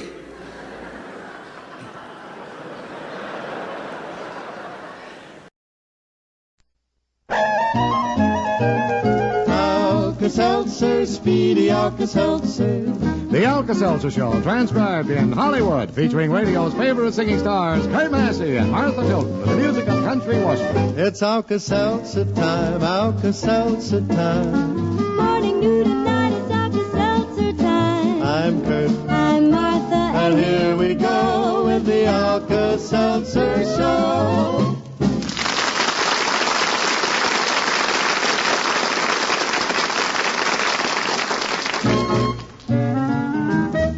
Grab your coat and get your hat. Leave your worry on the doorstep. Just direct your feet to the sunny side of the street. Can't you hear a pitter-pat? And that happy tune is your step. Life can be so sweet on the sunny side of the street. I used to walk in the shade with those blues on parade. But I'm not afraid. This rover crossed over. If I never have a cent, I'll be rich as Rockefeller. Gold dust at my feet on the sunny side of the street.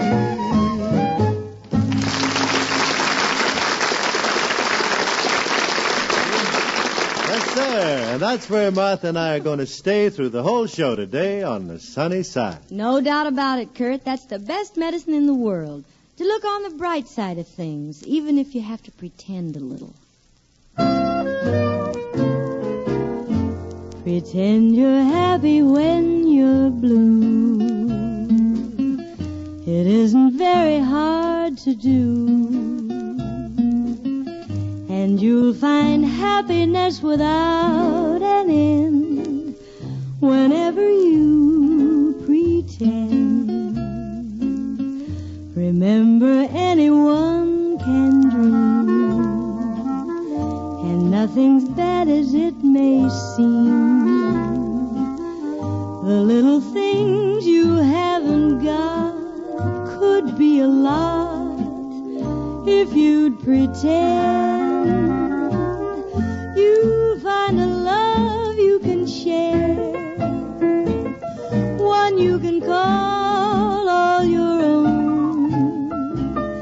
Just close your eyes, he'll be there. You'll never be alone. And if you sing this melody, you'll be pretending just like me. The world is mine, it can be yours, my friend. So why don't you pretend? Pretend you're happy when you're blue. It isn't very hard to do. The world is mine, it can be yours, my friend, if you will just pretend.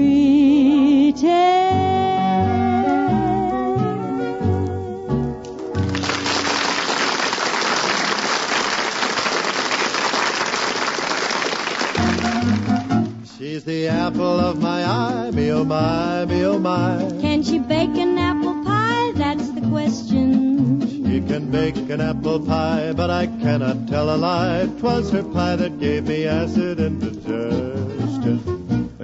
Uh-oh. That could be the end of a beautiful romance. But let's trust the lady in question knew what to do for acid upset stomach. For fast relief, be wise. Alkalize with Alka-Seltzer. Yes, Alka-Seltzer reduces excess stomach acidity with instant alkalizing action. And those sparkling Alka-Seltzer bubbles soothe and settle an unsettled stomach with gentle action. Just drop an Alka-Seltzer tablet or two into a glass of water and let it fizz into a bubbling solution and drink it for fast relief. Yes, enjoy that feel-better feeling you get with speedy Alka-Seltzer. And so that you're not without Alka-Seltzer this weekend, why not check your supply today? You can get Alka-Seltzer at any drugstore, by the glass at the fountain, and by the package at the counter. Ask for Alka-Seltzer, fast relief from acid indigestion. Now, if we may restate our philosophical premise for today, let's see. Just how can we sum it up in a few words, Martha? Well, we don't have to, Kurt. Johnny Mercer's done it for us. Accentuate the positive. Why, sure.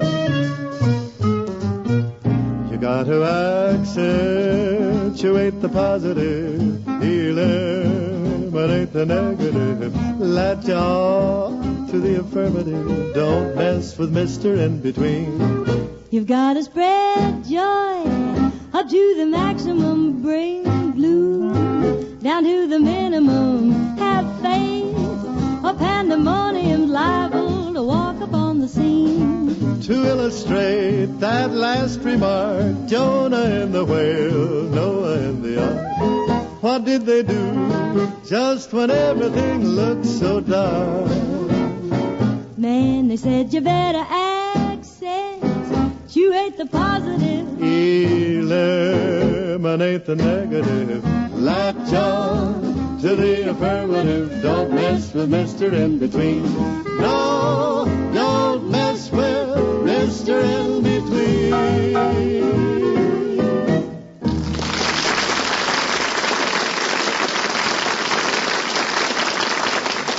Martha, here's a wonderful new song that fits right into our campaign for positive thinking. Well, good. Let's hear it, Kurt. Well, it's a little on the serious side, and a good thought to cling to when things go wrong and worries pile up. Always remember that this too shall pass away.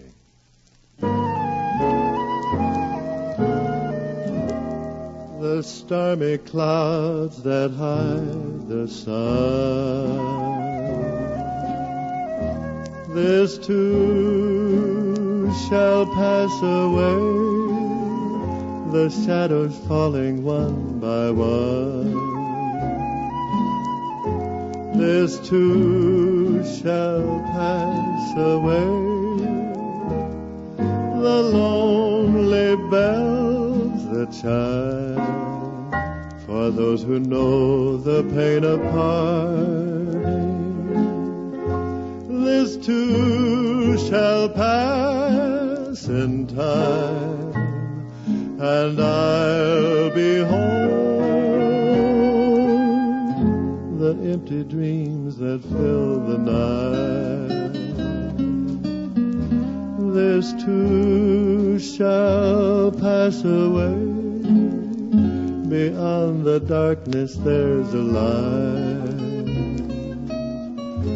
that brings the hope of day. Your heart can borrow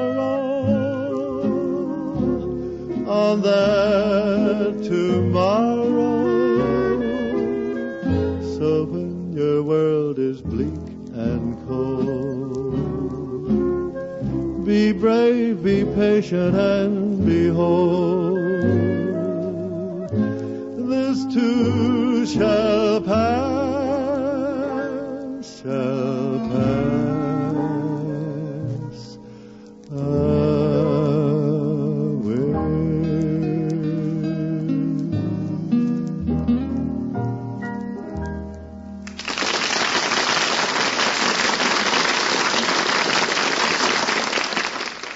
And let's not forget the old-time chin lifters, Kurt. There's a million of them in the memory book. Look for the silver lining, pack up your troubles, let a smile be your umbrella, and, here's one that always cheers me up. Forget your troubles and just get happy. You better chase all your cares away. Sing hallelujah, come on, get happy. Get ready for the judgment day. The sun is shining, come on, get happy. The Lord is waiting to take your hand. Shout hallelujah, come on, get happy. We're going to the promised land. Oh, a dandy, Martha, a dandy. Here's another way to chase the blues away. Where skies are cloudy and gray, they're only gray for a day.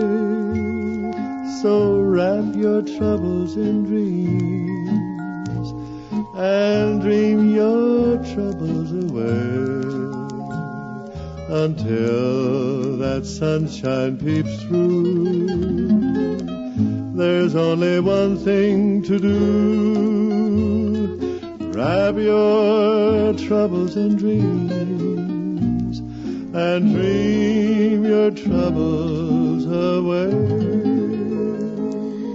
This is no day for Johnny Ray, Kurt. We don't allow no crying or sighing. We got no room for gloom. No, sir. Nary a blue note today.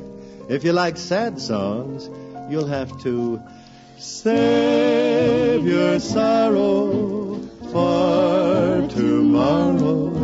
Smile a while today. Work is play to anyone that hums. Live today, tomorrow never comes. If you cheer up, skies will clear up, clouds will pass away. Save your sorrow for tomorrow. Smile a little, smile a while today, and your sorrow soon will pass away.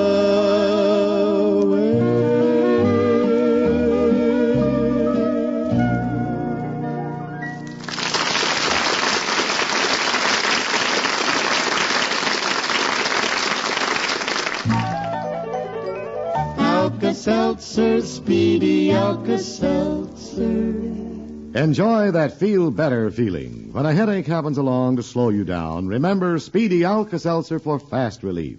Just drop one or two Alka-Seltzer tablets into a glass of water. Let it fizz, and there it is. Alka-Seltzer is ready to go to work as soon as you drink it. In fact, tests prove the system absorbs more of the pain reliever faster from Alka-Seltzer. And gentle Alka-Seltzer has thousands of tiny bubbles that help the pain reliever on its way. Next time a headache gets you down, get that feel-better feeling with Speedy Alka-Seltzer. Now enjoy that feel-better feeling. The feel-better feeling that Alka-Seltzer brings. When a headache gets you down, Alka-Seltzer goes to town. Alka-Seltzer.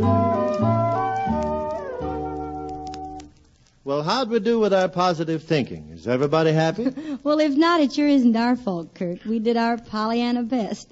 Well, friends, we hope that all those cheery tunes start you off on a happy weekend. Martha and I'll be around again on Monday, and between now and then, enjoy yourself, take care of yourself, and be sure to take your family to church, won't you? Bye now, till next week. Same time, same station. We'll sing the old song. We'll sing the new.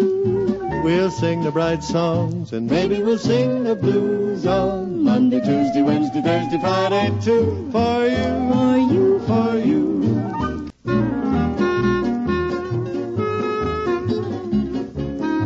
Listen Monday for the Alka-Seltzer Show, starring Kurt Massey and Martha Tilton, with the music of Country Washburn and his orchestra. Today's program was transcribed in Hollywood, and this is Fort Pearson speaking.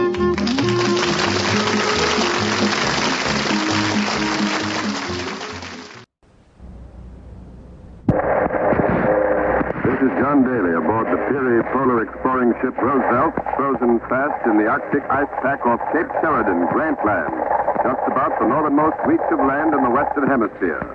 It is 1 hour before noon here, April 6, 1909, and we're going to make another attempt to establish radio contact with Commander Robert E. Peary. Commander Peary, Matt Henson, and their 4 Eskimo drivers were last heard from 6 days ago. The commander estimated his position then to be 130 miles south of 90 degrees north latitude. Unless unforeseen emergencies have arisen, the party should have covered that distance by now, and Commander Peary should be at or somewhere near his great goal, a goal no man has ever obtained before, the top of the Earth, the North Pole. If all has gone according to plan, Peary has been traveling approximately 25 miles a day. His last recorded position was 87 degrees, 47 minutes north latitude. April 6, 1909. The polar exploring ship Roosevelt. You are there. The men aboard the Roosevelt wait as Commander Robert E. Peary, Matthew Henson, and 4 Eskimos dash across the frozen Arctic Sea toward the unconquered North Pole. CBS takes you back 40 years to the climactic hour of a great scientific adventure. All things are as they were then, except for one thing. When CBS is there, produced and directed by Robert Louis Cheon, is based on historical fact in quotations. Fact in quotations. Fact in quotations. Fact in quotations. And now, the polar exploring ship Roosevelt and John Belt and John Belt and John Daly. Commander Peary, speaking so valiantly for degrees north latitude, the north latitude. The days ago, when we last talked to the commander, he told us that he would not broadcast again until he had either reached the pole or had been forced to turn back. He said he hoped he would be talking to us again on April the 6th at 11 a.m. from the pole. Well, it is April the 6th. It's 11 a.m., so let's try and make that contact. This is the Roosevelt calling Commander Peary. This is the Roosevelt calling Commander Robert E. Peary.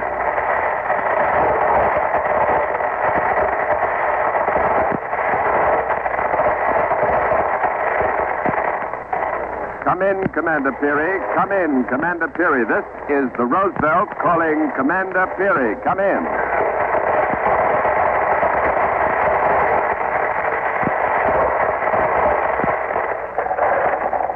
It may be that Commander Peary is trying to get through to us, but atmospheric conditions are preventing his signal from reaching the Roosevelt, or he may still be traveling toward the pole or back from it. We just don't know. But we're going to keep on trying to make that contact. Our circuits will remain open. Here aboard the Roosevelt, the original members of Peary's polar party are packed into this little radio room, listening eagerly, waiting word from their commander, word that will tell them that the great project they embarked upon 9 months ago has finally been successful. the original pup of 7 Americans. Besides Commander Peary, there are Matt Henson, the commander's constant companion during all his previous polar expeditions, the skipper of the Roosevelt, Captain Bob Bartlett, young George Borup, fresh from Yale, Dr. J.W. Goodsell, our surgeon, Donald McMillan, schoolteacher from Worcester, Massachusetts, and Ross Marvin, a veteran polar explorer. Bartlett, Borup, and Marvin are not aboard the Roosevelt at this time, but McMillan and Dr. Goodsell are here, and Dr. Goodsell is at the microphone right now. Well, Dr. Goodsell, are you at all worried about the fact that we haven't heard from the commander? Not a bit. The commander's all right. He'll make the pole, and he'll come back. Well, why are you so confident, Doctor? Well, anyone who's had the opportunity to work as closely with Peary as I have must have confidence in the man. The commander's an engineer. He has applied the scientific method to every phase of this expedition. Planning, and more planning. From the very moment we started 9 months ago in New York, the hand of Peary, the master engineer, was in evidence. Well, you've spent many months up here, sir, but only now are you really making the dash for the pole. Well, Peary knew the pole could be achieved only during the very short season between the 1st of March, approximately through the middle of April. So he brought the Roosevelt up last summer, wintered here, spent the dark, dreary hours of the Arctic night training the men for the job ahead, toughening us up, teaching us how to build and how to use igloos, how to work the sled, work with the Eskimos, how to live with the Arctic. Men who came up green and soft in August were hardened Arctic hunters and explorers by February. Well, I think you're a fine example of that, Doctor. Now, I am indeed. All the men are physically in better shape now than they've ever been. Why, Peary's planning has been so complete, so detailed, that he even has recreation. Excuse me, Dr. Goodsell. Something is coming through on our receiver. The signal is not very clear. It's Captain Bartlett's frequency, and it must be he. Go ahead, Captain Bob. Where are you, sir? Is that you, Roosevelt? Can you hear me, Roosevelt? Yes, Captain Bartlett, we hear you. Where are you, sir? Where's Peary? Have you heard from the commander? What's that? Will you repeat that, please? Have you heard from Peary? What about the commander? Have you had any word from Peary? Not yet, Captain Bartlett. Not yet. But where are you, and how are you? Fine, bully. I'm at Camp 16, on my way back to the ship. Well, when did you see Commander Peary last? What's that? I don't get you. I say, when did you leave Commander Peary? Oh, 6 days ago. How was he? Shipshape, fine. How is the weather where you are? It's too blasted good. Too good. The ice is breaking up. Lots of open water all around. Well, did you get any farther north than 8747? Yes. I took a little stroll up the avenue. I got to about 88 degrees north. Well, congratulations, Captain Bob. That's a great record. Not as great as Peary's going to be. The commander's probably hanging out his wash on the pole right now. Well, were you disappointed in having to turn back after you got so near the pole, Captain Bob? Did you know, for instance, that the commander intended to take Matt Henson with him on the final lap instead of you? Well, I was kind of disappointed, but that was part of the Peary plan. Henson's a good man. None better for Arctic work. He's as good a sled handler as any Eskimo, and better than most. He's always gone along with the commander. So it's right that he should be in on the finish. How are things aboard me ship? Oh, everything's fine here, Captain Bob. Thank God he better be. You tell that crew of mine that the brass better be shining and the woodwork sparkling when I hit the deck, or by all that's holy, I'll strip off their blubber and feed it to me dog. Okay. I'll tell him, Captain. I'm dog tired now, and Commander may be trying to get through to you, so I'll sign off. I'll see you all again in one of 3 places: heaven, hell, or the Roosevelt. Okay, good luck, Captain Bob. Our channel will remain open. If Commander Peary starts calling, we'll hear him. The Peary plan Captain Bartlett mentioned is probably the most important feature of this expedition, and possibly the greatest innovation ever introduced into Arctic exploration. The Peary plan is a carefully worked out system of relays which has as its main objective The getting of the commander to a point as close to the pole as possible, as fresh as possible, and with adequate supplies and equipment. And here's how it worked. With the first break of spring twilight on February 22nd last, the entire party left the ship and proceeded by dog sled to the takeoff point at Cape Columbia, 90 miles west and north of this point. Captain Bob Bartlett, with his sleds and Eskimos, was the first to hit the polar sea on the dash northward. He cut a trail through the tortured, jagged pressure ridges that are formed when the gigantic 2,000-mile ice pack is crushed against the shoreline by the winds and the currents. And as Captain Bob, pushed out, he set up a series of igloo camps. Peary and the others followed in his trail, Peary always in the rear, conserving his energy, keeping himself fit and rested. Approximately every 5 days, a division of the main party, led by one of the Americans, would peel off from the main body and return to the ship, taking with them the most exhausted dogs and the least dependable Eskimos. Well, thus you can get the picture of the party gradually thinning out as its spearhead approached the pole. And finally, 6 days ago, at Camp 22, only 130 miles south of the pole, Captain Bartlett and the last supporting party peeled off, and Peary, Nat Henson, and 4 Eskimos began the last lap of this great adventure. In addition to Bartlett, Ross Marvin is still out there, headed back for the ship. We haven't heard from him in quite a while. Another leader of a supporting party is young George Borup. He returned to land a few days ago, but instead of coming directly to the ship, he went off to the east to put down caches of supplies just in case some of the supporting parties may be forced to cut over that way on their return trip. George Borup is only 21, a Yale graduate and a well-known athlete in his college days. He's affectionately called the Kid by the men of the party, and he's ready now to report by shortwave on how he's getting along so many miles away from old Eli. Come in, George Borup. This is the Roosevelt calling George Borup. Over! Oh! How are things aboard the ship? How are you Kablunas making out? Kablunas? What's the matter? Don't you know your Eskimo yet? Kablunas means white men. Oh, yes. Well, we're fine, George. But how's the weather out where you are? No re dali swat. Suli. Well, that sounds like some more of that Eskimo. What does it mean? No re dali swat. Suli. If you want a literal translation from pure spit out Eskimo, it means it's blowing like all get out all of the time. Gee whiz, there's more wind out here than you'd find at a suffragette convention. Well, how are you holding up under it, George? My feet are frostbitten and blistered. It's a good thing I've only got 2 to worry about. Just think if I were a centipede. Gee whiz! Well, what are you doing for that frostbite? You better look after it. I'm being attended by a famous Eskimo specialist on frostbite, Avatingwa. Right now he's giving me his extra #1 special treatment. And what's that? Well, he's got my feet tucked under his kulita, right on his bare belly.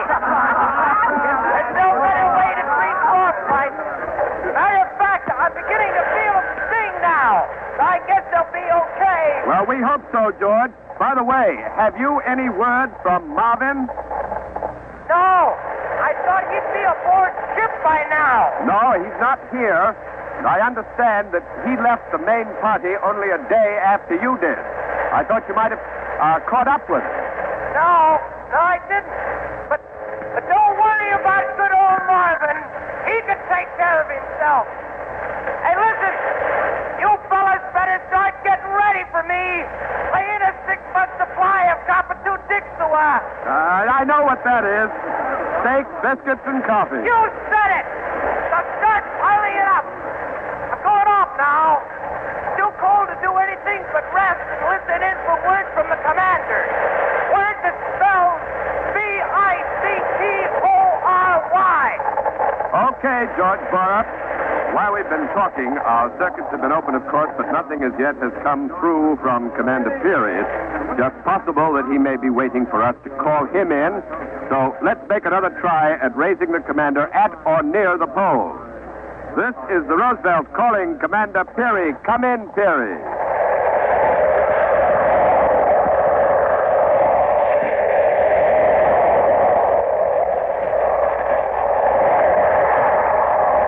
Come in, Commander Peary. Come in, Commander Peary. This is the Roosevelt calling Commander...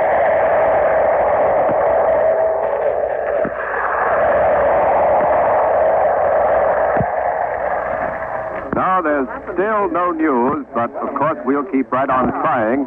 The commander said that we would be hearing from him at approximately this hour, and every man aboard the Roosevelt is fully confident that he will get through to us and that he'll have the news that we're all waiting for. The normal act come to a dead stop at this time, and as we said earlier, most of the men of the original party who came up here into the north are now crammed into this little radio shack, listening intently to the speaker on the far wall, hoping that they will hear Commander Peary's voice. As a matter of fact, the only ones aboard ship who seem somehow to be immune to the tension and the drama of the hour are the Eskimos.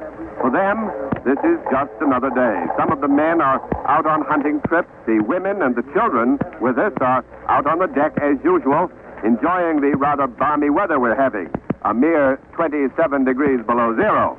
Ned Calmer, if he's not yet congealed, so for an icy report on life among the Eskimos, come in, Ned Calmer. Here on the foredeck of the Roosevelt are a community of Smith Sound Eskimos. 29 men, women, and children have been keeping house for the last 7 months. Most of us had preconceived ideas about Eskimos. All Eskimos, so said the book, are a crude, primitive people, lazy, immoral, not to be trusted. They lie, they cheat, and they're dirty. Well, at least one part of that's true. They are primitive people. They have no written language, no school, no government, no kings, queens, or chiefs, no idea of what money is, nor property. But 7 months of living with these Eskimos, living as close as one has to live aboard this little ship that's no bigger than an ocean-going tug, 7 months of close contact have shown us that these Smith Sound Eskimos are honest. They don't lie. They're loyal, intelligent, and, in fact, wonderful companions. They're not lazy. Their men are almost constantly out hunting. The women work 10 and 12 hours at a stretch. Incidentally, they've made every stitch of the clothing worn by the members of the polar party. And they're a gay, happy people, always ready to laugh with you or at you, as the case may be. I think the story that they can't be trusted is exploded forever on the basis of their work with this expedition. These Eskimos love Commander. A member of the crew has just sighted 2 dog teams coming in at a very fast clip. They're about a quarter of a mile away as I make it, just rounding a towering Coburg out there and making directly for the ship. The dogs are straining at the traces. I can't quite make out who the men are, but most probably it's Ross Marvin and the 2 Eskimos, Kudluktu and Harrigan. Harrigan, of course, is a nickname. A member of the crew taught him the hit tune from George M. Cohan's musical comedy, 50 Miles from Boston, and the Eskimo keeps singing it all the time. He hasn't the faintest idea of what the words mean, but he keeps bawling it all day long. You know, H-A-R-R-I-G-A-N spells Harrigan. That's the crew of the Roosevelt has come pouring out of the deck house. They're all at the rails now, waving, greeting the oncoming teams. And Donald McLuhan has also come out. He's right here at the rail with me now. Mac is an old friend of Ross Marvin's, and I guess he's mighty glad to see him coming back, aren't you, Mac? There's something wrong. Wrong? I see only 2 men, the 2 Eskimo. I don't see Marvin. Those Huskies aren't whooping and hollering the way they usually are when they come back to ship. McMillan is going over to the gangplank that leads from the deck to the ice. He's going out towards the oncoming sleds, which have almost reached the ship's side now, and I'm going to follow him with this microphone. The gangway is pretty slippery. You have to watch your step going down. But Kudluktu and Harrigan are bringing their dogs to a halt. Everybody's running up to them. McMillan, the Eskimos, the crew members surrounding them, shouting questions. And Kudluktu and Harrigan have come off the sledges. They've slumped down on their knees in the snow. They're crying. Tears are flowing from their eyes. Wait a minute. McMillan is questioning them. Kudluktu, Harrigan, where's Marvin? I've been doorgebok. Juliane, du Samangelauch. No. Mac, what's happened to Marvin? He box swabber. He Pietrixok. Cute Claire, Pukut. Cute Claire. Oh, my God. Mac, translate. What's he saying? Marvin's dead. Drowned. Where? How did it happen? Kanuk. He box swabber. Kanna Klaarpuk. Algereput. Dagoreput. Kulidakhsiani. Dakabal. It was at the big lead. Ross evidently tried to cross on soft ice. He was out ahead of them, and when they got to the lead, all they saw was the back of his coat floating in the water. Tom, you'd better get these two below deck. Let them eat and rest. We'll find out more when they're not too worked up. Come along. Gotta get something to eat.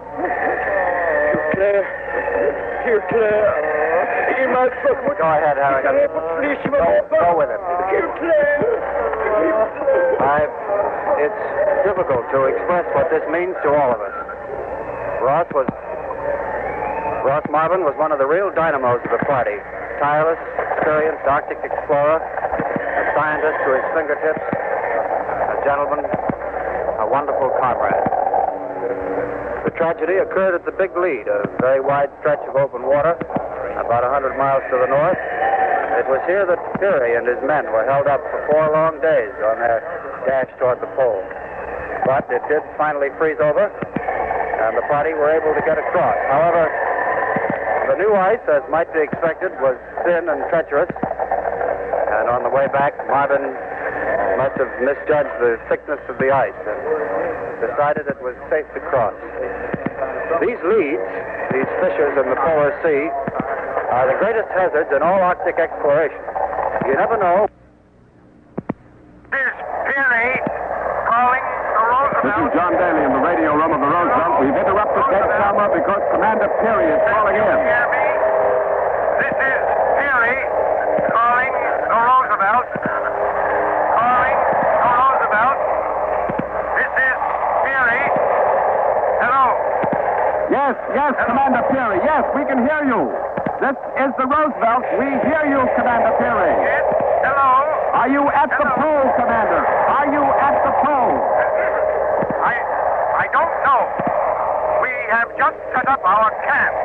I am going to take my observations now. Well, do you think you've made it, Commander? Do you think you've reached the pole? I can't say, but we will know as soon as I have computed my position. How is Matt? How are the others? Fine. Here is Matt now. Hello, Roosevelt. Hello, Matt. How do you feel? It is a fiddle. Well, what do you think, Matt? Are you at the pole? By dead reckoning, I'd say we've averaged close to 25 miles a day since Captain Bob left us. That should put us close, very close. Well, what's the commander doing now, Matt? He's shooting the sun down behind a little snow windbreak we built, flat on his stomach. How does he look? He's very thin, very tired. I don't think he's slept for 1 hour during this past week. Well, is he excited? It's hard to tell about the commander. He never shows his feelings. Well, how about you? What are you thinking about, Matt? Well, if we're really at the pole, it's a great honor. A wonderful thing that one of my race is able to share this great hour of triumph. Matt, yes, sir. Height of sun above horizon, 12 degrees, 36 minutes. 12 degrees, 36 minutes. Index correction, 3. Watch time, 11 hours, 6 minutes. Watch fast, about 60th meridian. Mean time, 10 minutes. 60th meridian, mean time, 11 hours, 10 minutes. Greenwich Mean Time, 15 hours, 10 minutes. Got that, Matt? Yes. All right. Let me have the papers. Here you are, sir. What's happening, Matt? The commander's going into the and charts are there. He'll be able to work out our latitude in a couple of minutes. Fine. Look, Snap, what's it like up there? Describe the place for us. I'm not much at doing this describing, but let's see. First off, of course, there's nothing to see but ice. Just ice, nothing but ice. It isn't piled up in pressure ridges, not like it is near land, but it's not smooth either. It's jumbled up in spots, lumpy and mean looking. We took a sounding before, and the ice pack is about 8 feet thick here. And it's covered with, I'd say, about 8 or 9 inches of snow. No sign of life anywhere, I suppose. No, nothing. But just 2 days ago, we did see some fox prints. Don't know why any wise old fox would want to come out here. I think... Wait now. The commander's coming out of the igloo. He's making his reading. He's carrying a little flag, the little silk American flag. The flag he's had with him on every expedition. And he's got a long bamboo pole. Here's the commander. Hello, Roosevelt. Hello, Roosevelt. Here's a message for you to send to my wife. Will you take it? Yes, go ahead, Commander Peary. Go ahead. My dear Joe, I start for home, and you. Love to the kiddies. Signed my name and dated April 6, 1909. 90 degrees north latitude. Peary has made it. Peary is at the pole. Quiet. Quiet. That's Quiet. Commander, quiet. My dream and goal for 20 years. I've nailed the stars and stripes to the North Pole. Old glory is whipping in the wind. April 6, 1909. Commander Robert E. Peary stands at the North Pole. And now, here is Robert Louis Cheon. We were very interested in finding out what the Peary family would think of our recreation of the Admiral's moment of triumph. So we asked Admiral Peary's daughter, Marie Anagito, to come here and tell us. Marie Anagito was born in Greenland. She was once known as the famous Snow Baby. Today, she is Mrs. Edward Stafford of Washington, D.C., the president of the Society of Women Geographers. Mrs. Stafford, what did you think of our broadcast? Well, I'm so excited, I'm practically breathless. I feel as if I'd actually been on board the Roosevelt. But I have been tremendously impressed with the amount of research and the meticulous attention to accuracy that has gone into this broadcast. Of course, it was a little difficult on my part to adjust to the use of radio in my father's work, because Mother and I have always congratulated ourselves that during all the 20 years of Dad's expeditions, radio wasn't in existence. Well, that's not very complimentary to radio. Oh, well, Mr. Cheon, don't misunderstand me, please. I'm speaking only from the family point of view. When Dad came back and told us of his many narrow escapes, we could hardly listen to him, even when his presence proved that the story had a happy ending. And just think how ghastly it would have been if we had had radio to bring us a day-to-day account of the risks and hazards that were the usual routine of Dad's expeditions. From his point of view, of course, I can see that radio would have been wonderful in helping to direct his parties in the field. You probably know, Mrs. Stafford, that many people think your father's expedition had no real significance. Well, the fact remains that no man has done what my father did, walk to the pole on his own 2 feet. And Dad certainly proved that man's endurance and his ingenuity and his courage can overcome the forces of nature, even at their harshest. And that, Mrs. Stafford, is the theme of today's broadcast. That's precisely why we did it. And I'm certainly glad you did. And I feel very sure that those members of my father's polar party who are still living, Commander McMillan, Dr. Goodsell, Matt Henson, and, of course, Utah, Dad's faithful Eskimo companion, would want to join Mother and me in thanking CBS for recreating so accurately and so very dramatically this great American achievement. Thank you very much for being with us, Mrs. Stafford. Peary's Dash to the North Pole was another broadcast in the series You Are There, produced and directed by Robert Louis Cheon. Peary's Dash to the North Pole was written by Irv Tunick. Admiral Peary was played by Eric Dressler, Matthew Henson by Canada Lee. The cast included Matt Crowley, Stott Scotsworth, Cliff Carpenter, Joseph Conway, John Merlin, Guy Sorrell, and others. Next week, March 7th, 1815, France. Napoleon returns from Elba. You are there. The First Lady of the American Theater, Miss Helen Hayes, will repeat her famous broadcast, My Little Boy, tonight on the Electric Theater. Betty Davis will be heard on the Family Hour. Barbara Stanwyck will be Jack Benny's special guest. And Eve Arden will be heard again on Our Miss Brooks. Listen to them all on CBS, the Columbia Broadcasting System.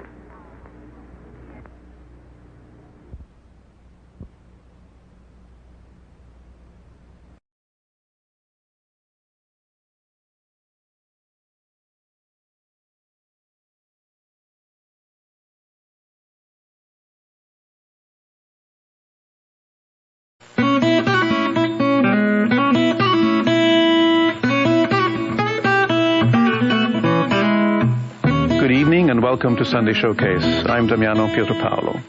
Tonight, we continue with our dramatization of Mark Twain's Adventures of Huckleberry Finn, a special CBC co-production with BBC Radio 4. Jim, a runaway slave, seeks freedom down the Mississippi in the town of Cairo. But beyond the town lie the slave territories of the Deep South. And Jim's traveling buddy, Huck, is having pangs of conscience. He wonders if he should be returning Jim to his slave owner rather than helping him escape.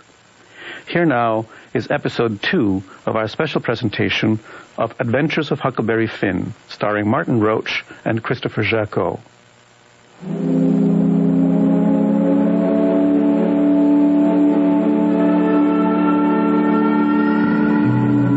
Huckleberry Finn, son of the town drunkard, has run away from his persecuting father and from a persecuting good widow who wishes to make a nice, truth-telling, respectable boy of him. Huck and a runaway slave named Jim have found a fragment of a lumber raft and are floating down the Mississippi by night and hiding in the willows by day. One night, while exploring a wrecked steamboat on the river, Huck comes upon a trio of thieves arguing over the division of their loot.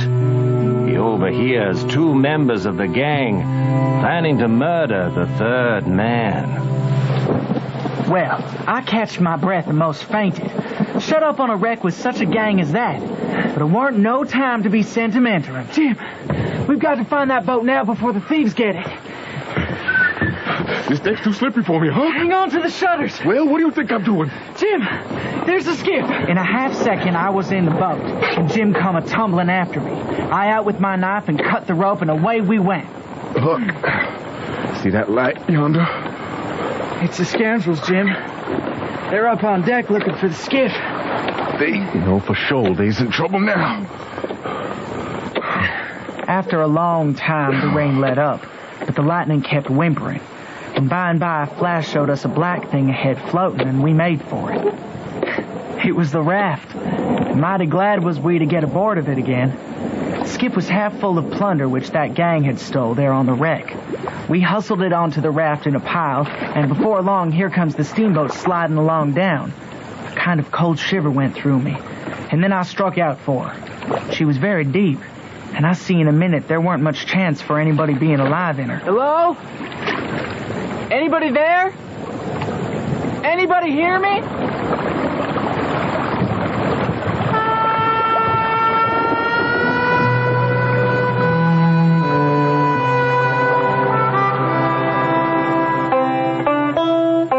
The sky was beginning to get a little gray in the east, so we struck for an island and hid the raft and sunk the skiff and turned in and slept like dead people.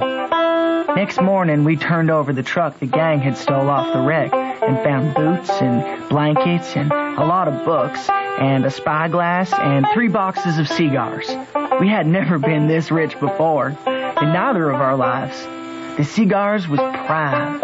We laid off all afternoon in the woods talking, and me reading considerable to Jim about the kings and dukes and earls and such, and how gaudy they dressed and how much style they put on. I didn't know there was so many of them. I ain't heard about none of them. How much do a king get? Get? Why, they get $1,000 a month if they want it. They can have just as much money as they want. Everything belongs to them. Ain't that gay? And what they got to do, Huck? They don't do nothing. Why, how you talk? They just sit around. No. Is that so? Of course it is. They just sit around. Except maybe when there's a war. Then they go to war. But the other times, they just lazy around or go hawking. Just hawking. Shh. You hear something? Ain't nothing but the flood of a steamboat's wheel away down come around the point. Hey, go on with the royalty, Huck. Well, when things is dull, they fuss with the parliament. And if everybody don't go just so, the king whacks their heads off. But mostly they hang around the harem. Around the which? Harem. What's the harem? Place where the king keeps his wives. Don't you know about the harem? Solomon had one. He had about 1 million wives. Why, yeah, that's so. I done forgot it. They say Solomon was the wisest man that ever lived. But he had some of the dad-fetchest ways I ever see. Does you know about that child that he was going chopping to? Yes, the widow told me all about it. Well, then, weren't that the beatin'est notion in the world? Yeah. That's the stump there. That's one of the women. Here's you. That's the other one. I's Solomon. And this here dollar bill's the child. Both of you claims it. What does I do? Does I shine around amongst the neighbors and find out which you the bill do belong to and hand it over to the right one all safe and sound? No, I take and whack the bill in two and give half of it to you and the other half to the other woman. Now, I won't ask you, what's the use of that half a bill? Can't buy nothing with it. And what's the use of half a child? Well, hang it, Jim, you clean missed the point. Who, me? Go long. Don't talk to me about your points. I reckon I knows what I knows. And mind you, the real point is down further. It's down deeper. See, it lays in the way Solomon was raised. You take a man that's got only 1 or 2 children. Is that man going to be wasteful of children? No, he ain't. He can't afford it. He know how to value them. But you take a man that's got 5 million children running out of the house, then it's different. He as soon chop a child in two as a cat. There's plenty more. I never seen such a nigger. If he got a notion in his head once, there weren't no getting it out again. So I went to talking about other kings and let Solomon slide. I told about Louis XVI that got his head cut off in France long time ago, and about his little boy, the Dolphin, that would have been a king, but they shut him up in jail, and some say he died there. Poor little chap. But some say he got out and got away and come to America. That's good. But he be pretty lonesome. There ain't no kings here, is there, Huck? No. Then he can't get no situation. What's he going to do? Well, I don't know. Some of them gets on the police, and some of them learns people how to talk French. Why, Huck, don't the French people talk the same way we does? No, Jim. You couldn't understand a word they say, not a single word. Suppose a man was to come to you and say, "Parlez-vous Français?" What would you think? I wouldn't think nothing. I'd take and bust him over the head. Shucks, he ain't calling you anything. He's only saying, do you know how to talk French? Well, why couldn't he say it? Why, he is a saying it. That's a Frenchman's way of saying it. Well, it's a blame ridiculous way. There ain't no sense in it. Looky here, Jim. Does a cat talk like we do? No, a cat don't. Well, does a cow? No, a cow don't neither. Does a cat talk like a cow or a cow talk like a cat? No, they don't. And ain't it natural and right for a cow and a cat to talk different from us? Why, most surely is. Well, then, why ain't it natural and right for Frenchmen to talk different from us? You answer me that. Is a cat a man, Huck? No. Well, then, there ain't no sense in a cat talking like a man. Is a cow a man? Is a cow a cat? No, she ain't either of them. Well, then, she ain't got no business to talk like either of them. Is a Frenchman a man? Yes. Well, then, Dad, blame it. Why don't he talk like a man? You answer me that. I see it weren't no use wasting words. You can't learn a nigger to argue.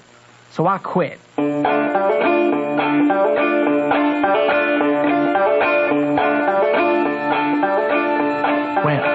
the following night a fog begun to come on, and we made for a towhead to tie the raft to. When I paddled ahead in the canoe, there weren't anything but little saplings to tie to. I passed the line of the raft around one of them, right on the edge of the cut bank, but there was a stiff current, and the raft with Jim on it come booming down so lively she tore it out by the roots, and away she went. Jim! Jim, slow down! Can't slow it down. Huck? Where are you? I see the fog closing down, and it made me so sick and scared I couldn't budge for most half a minute. And then there weren't no raft in sight. You couldn't see 20 yards. I took out after the raft in the canoe, hot and heavy, but I shot out into the solid white fog and had no more idea which way I was going than a dead man. Woo! I kept quiet, with my ears cocked about 50 minutes, I reckon. If you think it ain't dismal and lonesome out in the fog that way by yourself in the night, you try it once. You'll see. Woo! Well, I seemed to be in the open river again by and by. I reckon Jim had fetched up on a snag maybe, and it was all up with him. I was good and tired, so I lay down in the canoe and said I wouldn't bother no more. I was so sleepy, I thought I would take just one little cat nap. But I reckon it was more than a cat nap, for when I waked up, the stars was shining bright. The fog was all gone, and I spinning down a big bend stern first. It was a monstrous big river here, with the tallest and thickest timber on both banks. I looked away downstream and seen a black speck on the water. But when I got to it, it weren't nothing but a couple of saw logs made fast together. Then I see another speck, and I chased that. Then another, and this time I was right. It was the raft. When I got to it, Jim was sitting there with his head down between his knees asleep, with his right arm hanging over the steering oar. The other oar was smashed off. The raft was littered up with leaves and branches and dirt, so she'd had a rough time.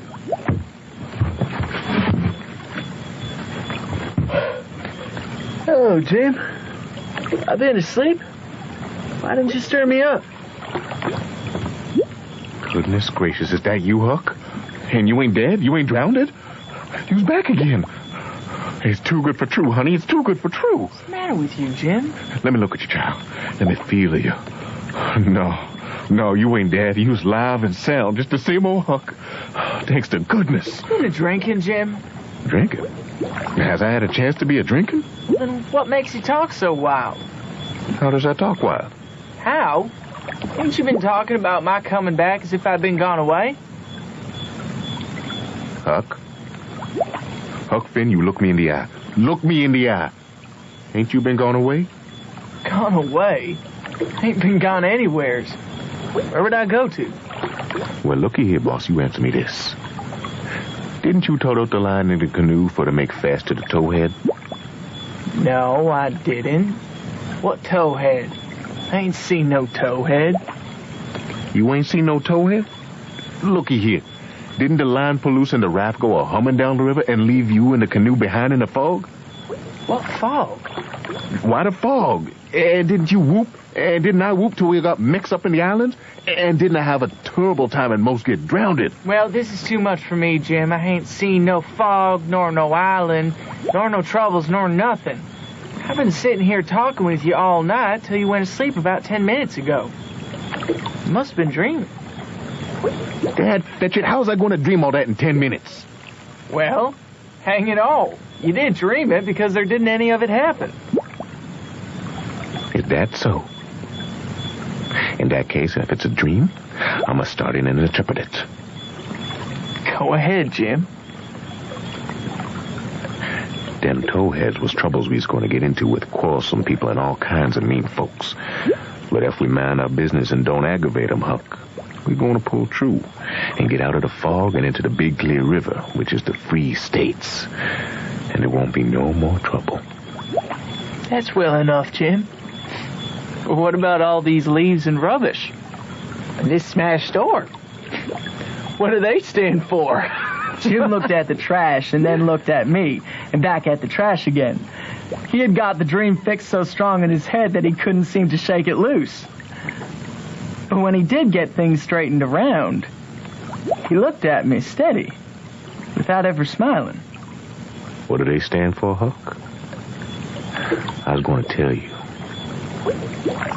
When I got all wore out with work, and with the calling for you and went to sleep, my heart was most broke because you was lost. And I didn't care no more what became of me or the raft. And when I wake up and find you back again, all safe and sound, the tears come and I could have got down on my knees and kissed your foot. I was so thankful. And all you was thinking about was how you could have made a fool of old Jim with a lie. That truck there on the raft is trash. And trash is what people is that puts dirt on the head of their friends and make them ashamed. Then he got up slow and went to the wigwam without saying anything but that. But that was enough. It was 15 minutes before I could work myself up to go and humble myself to a nigger. But I'd done it, and I weren't ever sorry for it afterwards neither.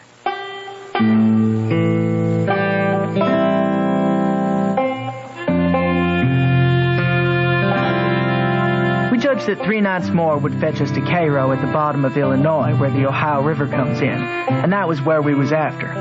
We would sell the raft and get on a steamboat and go way up the Ohio amongst the free states, and then be out of trouble. Huck, do you reckon we's gonna recognize Cairo when we get to it? Likely we won't, Jim. I heard say there weren't but a dozen houses there. And if they don't happen to be lit up, how is we gonna know we's passing a town? Well, if the 2 big rivers join together there, that would show. You reckon? Stands to reason. Looky there, Jim. Now that's what you call a raft. Must be 30 men or more. 1, 2, 3, 5 wigwams, Jim. An open campfire and a flagpole at each end. Powerful stylish. There she goes. Huck, tell you what.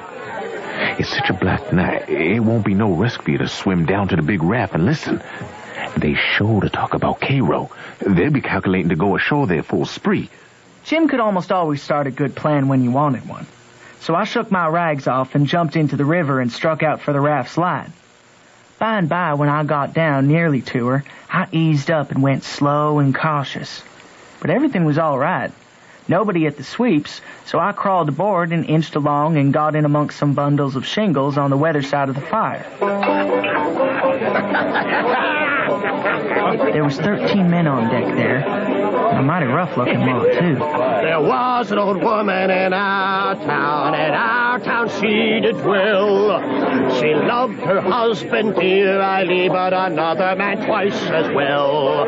Singing to-ra-lo-ra-lo-ra, ra-to-ra-lo-ra-ree, singing to-ra-lo-ra-lo-ra, ra-to-ra-lo-ra-ree. We heard all we need to. That's the tune the old cows died on. We heard all we need to. She went down to the doctor's shop to see what she could find, to see if she could find anything to make her old man blind. Singing to-ra-lo-ra-lo-ra, ra-to-ra-lo-ra-ree, singing to-ra-lo-ra-lo-ra, ra-to-ra-lo-ra-ree. You watch it. I can lam any teeth here. Man's got a rat to see. Hey, let's give him a midnight swim. Yeah. 14 against 1. I like them all. They was all about to make a break for him, but the biggest man there jumped up and says, "Sit where you are, gentlemen. Leave him to me. He's my meat." Then he jumped up in the air 3 times and cracked his heels together. He flung off a buckskin coat that was all hung with fringes and flung his hat down, which was all over ribbons. Woo! I'm the original iron-jawed, brass-mounted, copper-bellied corpse maker from the wilds of Arkansas. Look at me. I'm the man they call sudden death and general desolation. Sired by a hurricane, damned by an earthquake, half-brother to the cholera, nearly related to the smallpox on the mother's side. Look at me. I take 19 alligators and a barrel of whiskey for breakfast when I'm in robust health, and a bushel of rattlesnakes and a dead body when I'm ailing. Whee! Stand back and give me room according to my strength. Blood's my natural drink, and the wails of the dying is music to my ear. Lay low, gentlemen, and hold your breath, for I'm about to turn myself loose. All the time he was getting this off, he was shaking his head and looking fierce, and kind of swelling around in a little circle. Then the man that started the row, the original singer, he tilted his old slouch hat over his right eye, then he bent stooping forwards, with his back sagged and his south end sticking out far, and his fists a-shoving out and drawn in. Then he straightened and jumped up and cracked his heels together 3 times. Bow your neck and spread, for the kingdom of sorrows are coming. Hold me down to earth, for I feel my powers are working. I'm a child of sin. Don't let me get a start. Smoked glass here for all. Don't attempt to look at me with the naked eye, gentlemen. When I'm playful, I use the meridians of longitude and latitude for the Seine and drag the Atlantic Ocean for whales. When I'm cold, I boil the Gulf of Mexico and bathe in it. When I'm hot, I fan myself with an equinoctial storm. When I'm thirsty, I reach up and suck a cloud dry like a sponge. Contemplate me through leather. Don't use the naked eye. The massacre of isolated communities is the pastime of my idle moments. The destruction of nationalities, the serious business of my life. The boundless vastness of the great American desert is my enclosed property, and I bury my dead on my own premises.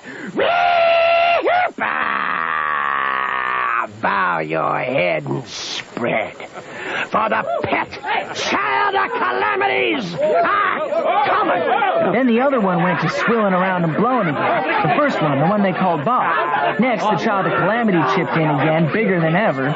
Then they both got at it at the same time, punching their fists most into each other's faces and whooping and jawing like Indians. Both of them was edging away in different directions, growling and shaking their heads and going on about what they was going to do. But then a little black-whiskered chap skips up and says, "Come back here, you couple chicken liver cowards, and I'll thrash the 2 of you." And he done it, too. Come here, you...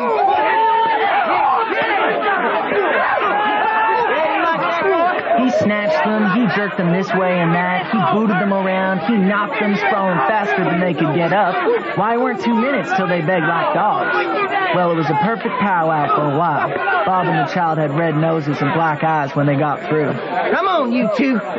Own up that you's both sneaks and cowards, and not fit to eat with a dog, or drink with a nigger. Well, I've always respected you, Davy. And I've always respected Bob here. Come on now. Let bygones be bygones, huh? If you're willing. And I am. So then they went and washed their faces in the river. They got to talking about differences betwixt hogs and their different kinds of habits, and next about women and their different ways, and next about the best ways to put out houses that was afire, and what ought to be done with the engines, and about what a king had to do, and how much he got, and how to make cats fight, and what to do when a man has fits, and next about differences betwixt clear water rivers and muddy water ones. Well, you know, muddy Mississippi water is wholesomer to drink than your clear Ohio water. Oh, that's so. There's There's nutritiousness in the Mississippi mud. Look at the graveyards. That tells the tale. Trees won't grow worth shucks in the Cincinnati graveyard, but in the St. Louis graveyard, they grow upwards of 800 foot high. That's on account of the water the people drunk before they laid up. A Cincinnati corpse don't rich in a soil any. And those rivers don't like to mix. Well, why should the thick, yaller Mississippi allow itself to be contaminated by all that clear Ohio water? That's what I say. Come on, boys. We'll split a watermelon on that. The Child of Calamity come rummaging around in the dark amongst the shingle bundles where I was and put his hand on me. I was warm and soft and naked, so he jumps back. Fetch a lantern, boys. There's a snake here as big as a cow. Come out of that, you beggar. A cussed thief. Lend a hand and let's heave him overboard. Yeah. No. Let's get out a paint pot and paint him sky blue all over from head to heel, and then heave him over. That's it. Go for the paint, Jimmy. Please, no, sir. Leave off. He's nothing but a cub. I'll paint the man that touches him. Now, come here to the fire and give an account of yourself. How long have you been aboard here? Not over a quarter of a minute, sir. How'd you get dry so quick? I don't know, sir. I'm always that way, mostly. Oh, you are you? Well, what's your name? Alec Hopkins, sir. Alec James Hopkins. Well, Alec, where do you come from? From a trading scow. She lays up the bend yonder. I was born on her. Papa's traded up and down here all his life. And he told me to swim off here when you went by because he would like to get some of you to speak to Mr. Jonas Turner in Cairo and tell him that we... Oh, come. Yes, sir. It's as true as the world. Pappy says... Oh, your grandmother. Now, looky here.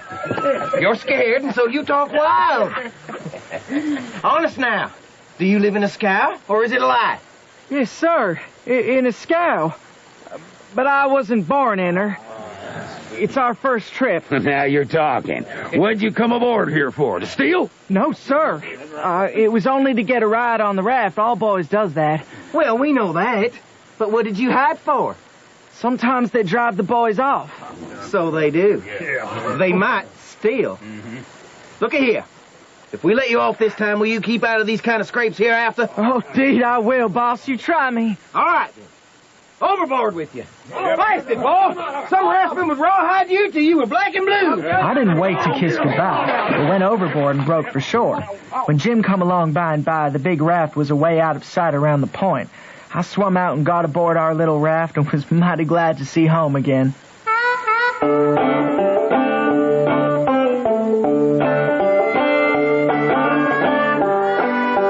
Nothing to do now but to look out sharp for Cairo and not pass it without seeing it. I'm mighty sure to see it, Huck, because I'll be a free man the minute I sees it. And if I miss it, I'll be in slave country and no more show for freedom. Huck, there's Cairo. Them lights over there. That's not Cairo, Jim. Them's jack-o'-lanterns or lightning bugs. You's right, Huck. You's right. I'm so close to freedom now, eyes all over trembly and feverish. Well, I can tell you it made me all over trembly and feverish, too, to hear him, because I begun to get it through my head that Jim was most free. And who was to blame for it? Why, me. I couldn't get that out of my conscience, no how nor no way. It hadn't ever come home to me before what this thing was that I was doing, but now it did. And it stayed with me. It scorched me more and more. Conscience says to me, what had poor Miss Watson done to you, that you could see her nigger go off right under your eyes and never say a word? What did that poor old woman do to you that you could treat her so mean? Why, she tried to learn you your book.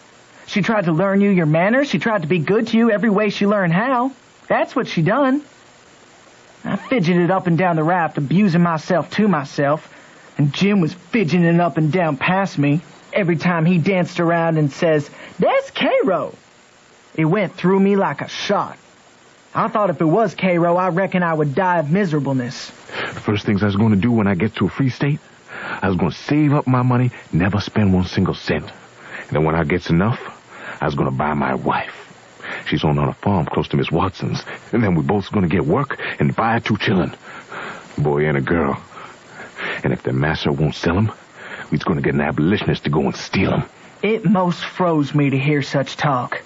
He would never dare to talk such talk in his life before. Thinks I, this is what comes of my not thinking. Here was this nigger, which I had as good as help to run away, coming right out flat-footed and saying he would steal his children. Children that belonged to a man I didn't even know. A man that had never done me no harm. I was sorry to hear Jim say that. It was such a lowering of him. My conscience got to stirring me up hotter than ever, until at last I says to it, let up on me. It ain't too late yet. I'll paddle ashore at first light and tell. I felt easy and happy and light as a feather right off. All my troubles was gone. I went looking out sharp for a light, and by and by one showed. We safe, Huck. We safe. Jump up and crack your heels. That's the good old Cairo at last. I just knows it. I'll take the canoe and go see, Jim. It mightn't be, you know. You do that, Huck. Pretty soon I'll be a shouting for joy, and I'll say, it's all on account of old Huck. I was a free man, and I couldn't have ever been free if it hadn't been for Huck. Huck done it. Jim won't ever forget you, Huck. You was the best friend Jim's ever had. And you was the only friend old Jim's got now. I was paddling off all in a sweat to tell on him. When he says this, it seems to kind of take the tuck out of me.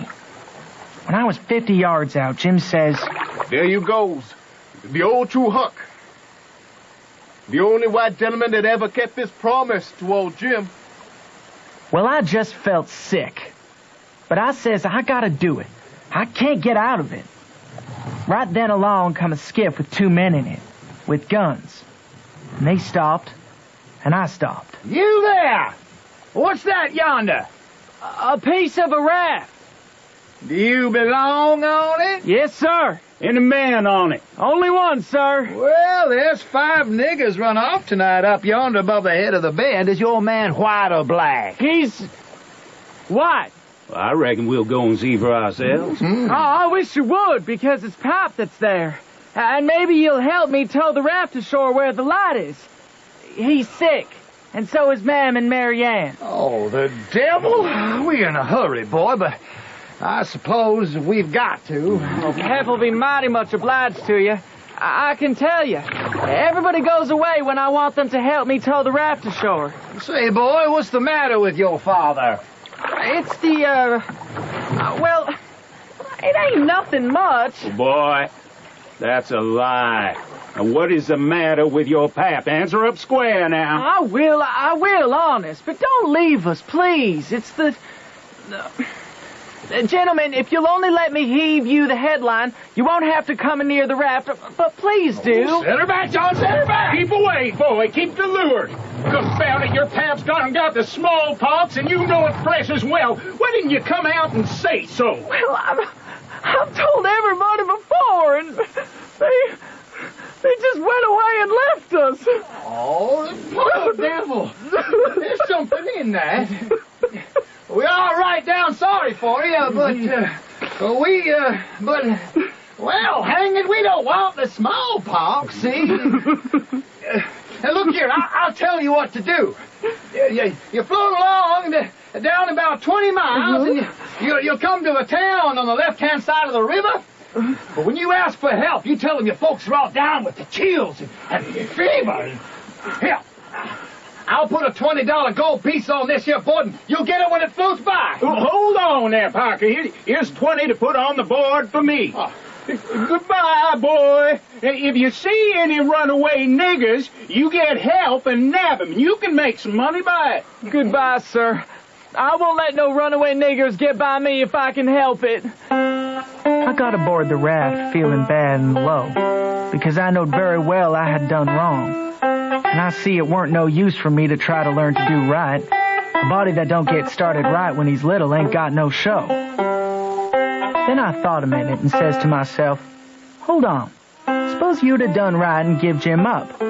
Would you felt better than what you do now? No, I says, I'd feel bad. I'd feel just the same way I do now. So then I reckon I wouldn't bother no more about it. But after this, always do whichever comes handiest at the time. Jim? Here he is, Huck. Don't talk loud. He was in the river under the stern oar with just his nose out. Out of sight, Jim. Lord he? How did you fool him, Huck? That was the smartest dodge. I tell you, child, I expect you save old Jim. Old Jim ain't gonna forget you for that, honey. Give me money, Jim. Look, $20 apiece. Oh, when we gets to Cairo, Huck, we can take deck passage on a steamboat. These dollars will last us as far as we want to go in the Free States. Towards daybreak, we tied up. Jim worked all day fixing things in bundles and getting all ready to quit rafting. That night we passed another town, and I was going out to ask about it, but it was high ground. No high ground about Cairo, Jim said. I had forgot it. We laid up for the day on a towhead tolerable close to the left-hand bank. I begun to suspicion something. So did Jim. Jim? Maybe we went by Cairo in the fog that night. Don't let's talk about it, Huck. Poor niggas can't have no luck. When it was daylight, here was the clear Ohio water and shore, and outside was the old regular Mississippi muddy. So it was all up with Cairo. What do you reckon we do now, Huck? Well, it won't do to take to the shore, not while we're deep in slave country. We can't take the raft upstream. I reckon we wait for dark, Jim, and start back in the canoe and take our chances. That's what I reckon, too. We slept all day amongst the cottonwood thicket so as to be fresh for the work. And when we went back to the raft about dark, the canoe was gone.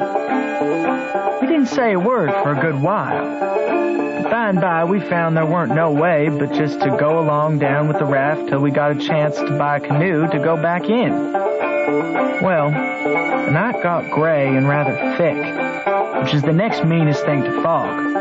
You can't tell the shape of the river. You can't see no distance. Steamboat up ahead.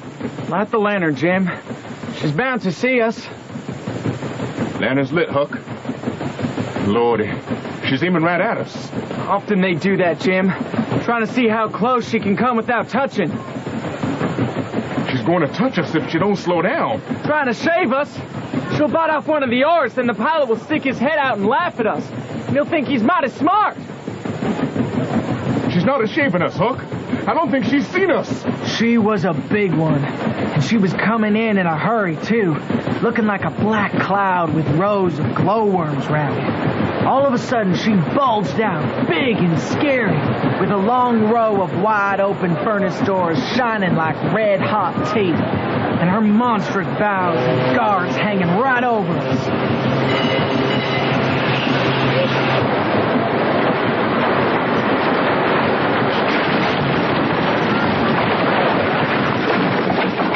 I dived and aimed to find the bottom, too, for a 30-foot wheel had to go over me, and I wanted it to have plenty of room.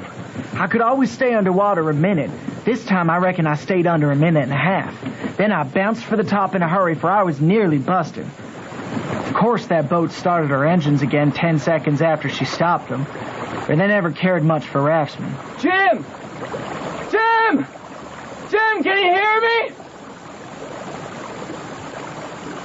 I grabbed a plank that touched me when I was treading water and struck out for shore, shoving it ahead of me. I made a safe landing and clumb up the bank. I couldn't see but a little ways, but I went poking along over rough ground for a quarter of a mile or more. And then I ran across a big old-fashioned double log house before I noticed it. I was going to rush by and get away. I know better than to lose another pack. Be done, boys! Who's there? It's me. Who's me? George Jackson, sir. What are you prowling around here on this time of night for, hey? I weren't prowling around, sir. I fell overboard off the steamboat. Oh, you did you? Strike a light there, somebody. What did you say your name was? George Jackson, sir. I'm only a boy. Look here. If you're telling the truth, you needn't be afraid. Nobody'll hurt you. But don't try to budge. Stand right where you are. Rouse out Bob and Tom, some of you, and fetch the guns. George Jackson, is there anybody with you? No, sir. Nobody. Oh, snatch that light away, Betsy, old fool. Ain't you got no sense? Put it on the floor behind the front door. Bob, if you and Tom are ready, take your places. All ready, Father. Now, George Jackson, do you know the Shepherdsons? No, sir, I never heard of them. Well, that may be so, and it mayn't. Now, all ready? Step forward, George Jackson. Come slow. Push the door open yourself. Just enough to squeeze into here.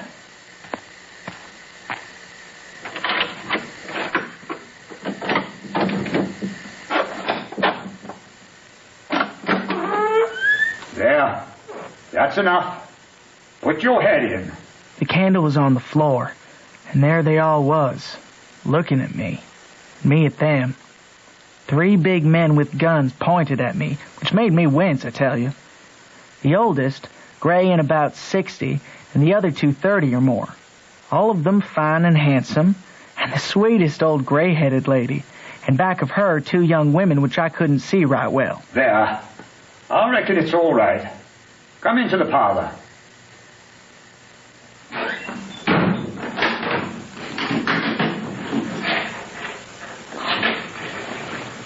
Why, he ain't a Shepherdson. No, there ain't no Shepherdson about him. Now, young man, you tell all about yourself. Well, bless you, soul. The poor thing's as wet as he can be. And don't you reckon it maybe he's hungry? True for you, Rachel. I forgot. Betsy, you fly around and you get him something to eat, poor thing. And one of you girls, you go and wake up Buck and you tell us, oh, here he is himself. Buck, you take this little stranger and you get the wet clothes off from him and dress him up in some of yours that's dry. Buck looked about as old as me, 13 or 14 or along there. Though he was a little bigger than me, he came in yawning and digging one fist into his eyes, and he was dragging a gun along with the other one. Ain't there no Shepherdsons around? No, boy. False alarm. Well, if they'd have been some, I reckon I'd have got one. Why, Buck, they might have scalped us all. You've been so slow coming down the stairs. Well, nobody come after me. I'm always kept down. I don't get no show. Never mind, Buck, my boy. You'll have show enough, all in good time. Don't you fret about that. Go along with you now, and do as your mother told you. When we got upstairs to his room, Buck got me a coarse shirt and a short jacket and pants of his, and I put them on. Say, George Jackson, where was Moses when the candle went out? Oh, no. I never heard about it before. Well, guess.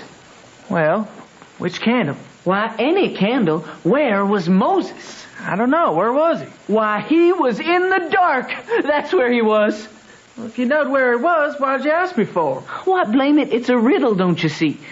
Say, how long are you going to stay here? You got to stay always. We can just have booming times. They don't have no school now. Do you own a dog?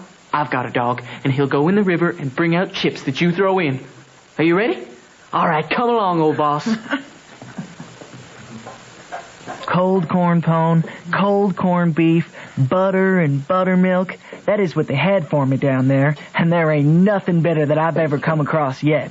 They all smoked and talked and asked me questions. Well, Pop and me and all the family was living on a little farm down at the bottom of Arkansas.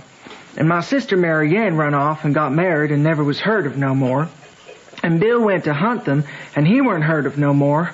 And Tom and Mort died, and then there weren't nobody but just me and Pat. And he was just trimmed down to nothing on account of his troubles. So when he died, I took what there was left and started up the river, deck passage, and kind of fell overboard.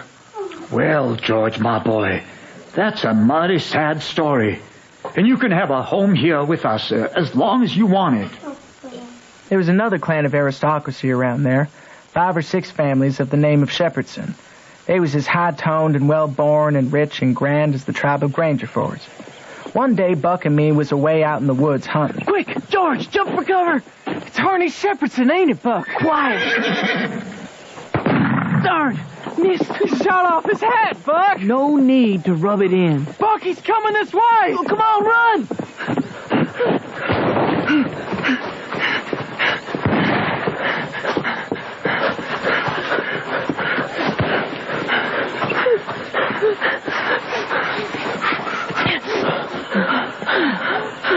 It's all right. He can't get us here. Did you want to kill him, Buck? I bet I did. Why? What did Harney do to you? Him? He never done nothing to me.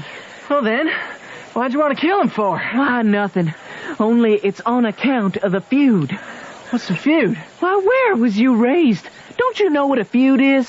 Never heard of it before. Well, a feud is this way. A man has a quarrel with another man and kills him. Then that other man's brother kills him.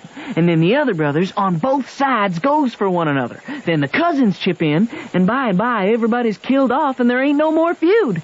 But it's kind of slow and it takes a long time. Has this feud been going on long, Buck? Well, I should reckon. It started 30 years ago. There was trouble about something, then a lawsuit to settle it. And the suit went again one of the men, so he up and shot the man that won the suit, which he would naturally do, of course. Anybody would. What was the trouble about, Buck? Land? I reckon maybe. I don't know. Who done the shooting? Was it a Grangerford or a Shepherdson? Laws, how do I know? It was so long ago. There been many killed, Buck? Yes, right smart chance of funerals, but they don't always kill. Pa's got a few buckshot in him. Bob's been carved up some with a bowie, and Tom's been hurt once or twice. Next Sunday, we all went to church, about 3 miles, everybody a horseback. The men took their guns along, so did Buck, and kept them between their knees or stood them handy against the wall. The Shepherdsons done the same. It was pretty ordinary preaching, all about brotherly love and such like tiresomeness. But everybody said it was a good sermon, and they all talked it over going home about faith and good works and free grace and predestination, that it did seem to me to be one of the roughest Sundays I had run across yet. George. Where's Buck, George? He's stretched out on the grass, Miss Sophia. George, would you do me a great favor and not tell anyone? Of course, Miss Sophia. I forgot my testament. It's on my seat at church between 2 other books. Would you slip out quiet and fetch it for me? And don't mention it to anyone. I slid out and slipped off up the road. There weren't anybody at the church. Says I to myself, something's up. It ain't natural for a girl to be in such a sweat about a testament. So I give it a shake, and out drops a little piece of paper with 2:30 wrote on it with a pencil. I ransacked it, but couldn't find anything else. So I put the paper in the book again, and when I got home and upstairs, there was Miss Sophia in her door waiting for me. She pulled me in and shut the door. Thanks. You are the best boy in the world. Miss Sophia, there was a paper in it. Oh, that. Well, just a bookmark. You go and play now. I went off down to the river, studying over this thing, and pretty soon I noticed that Jack, my nigger, was following along behind. Master George, if you come down into the swamp, I'll show you a whole stack of water moccasins. That's what you told me yesterday, Jack, and I told you I seen enough of those snakes in my time than to have to go hunting for them. Please, Master George, if you shove into that swamp just a few steps, that's where they is. Then Jack sloped away, and I poked into the swamp a ways and come to a little open patch as big as a bedroom, all hung around with vines, and found a man lying there asleep. And by jings, it was my old Jim. I waked him up, and I reckon it was going to be a grand surprise to him to see me again. But it weren't. I knowed you was with the Grangerfords, Huck. The niggers, they show me this place where the dogs can't track me on account of the water. And they brings me chuck to eat every night and tells me how you was getting along. Why didn't you tell my Jack to fetch me here sooner, Jim? Well, I've been a-buying pots and pans and victuals as I got the chance. And patching up the raft nice. What raft, Jim? Our old raft. You mean to say our old raft weren't smashed all to flinders? She was tore up a good deal, but there weren't no great harm done.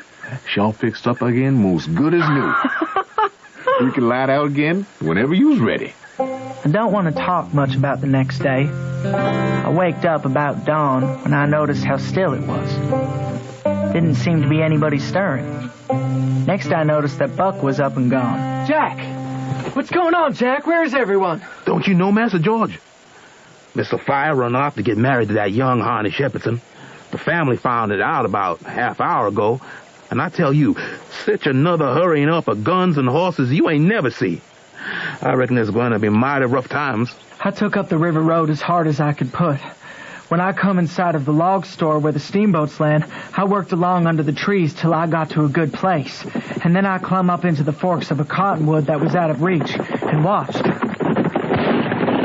There were 4 or 5 Shepherdsons cavorting around on their horses in the open place before the log store, trying to get at Buck and his cousin that was behind the wood pile. But they couldn't come it. By and by, the Shepherdsons stopped cavorting around and started riding towards the store. Then up gets Buck, draws a steady bead over the wood pile and drops one of them out of the saddle. All the men jumped off their horses and grabbed the hurt one and started to carry him to the store. I got him! Hope he's good and dead. Buck! They're riding away, Buck! George? I'm up here, Buck!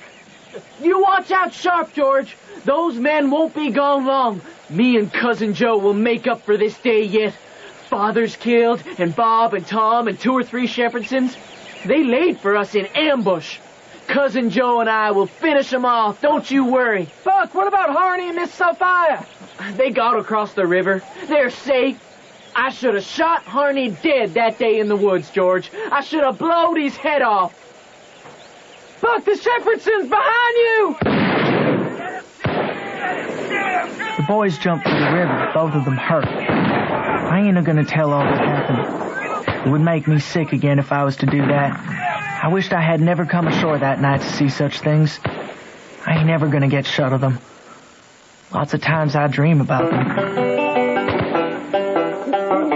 When I got down out of the tree, I crept along down the riverbank a piece and found the 2 bodies laying on the edge of the water and tugged at them till I got them ashore. I cried a little as I was covering up Buck's face, for he was mighty good to me. It was just dark now. I tramped off in a hurry for the creek, red hot to jump aboard and get out of that awful country. The raft was gone. My souls, but I was scared. Jim! Can you hear me, Jim? Is that you, honey? Don't make no noise. Laws bless you, child. I was right sure you did again. Don't lose no time, Jim. Just shove off for the big water as fast as ever you can. I never felt easy till the raft was 2 miles below there and out in the middle of the Mississippi.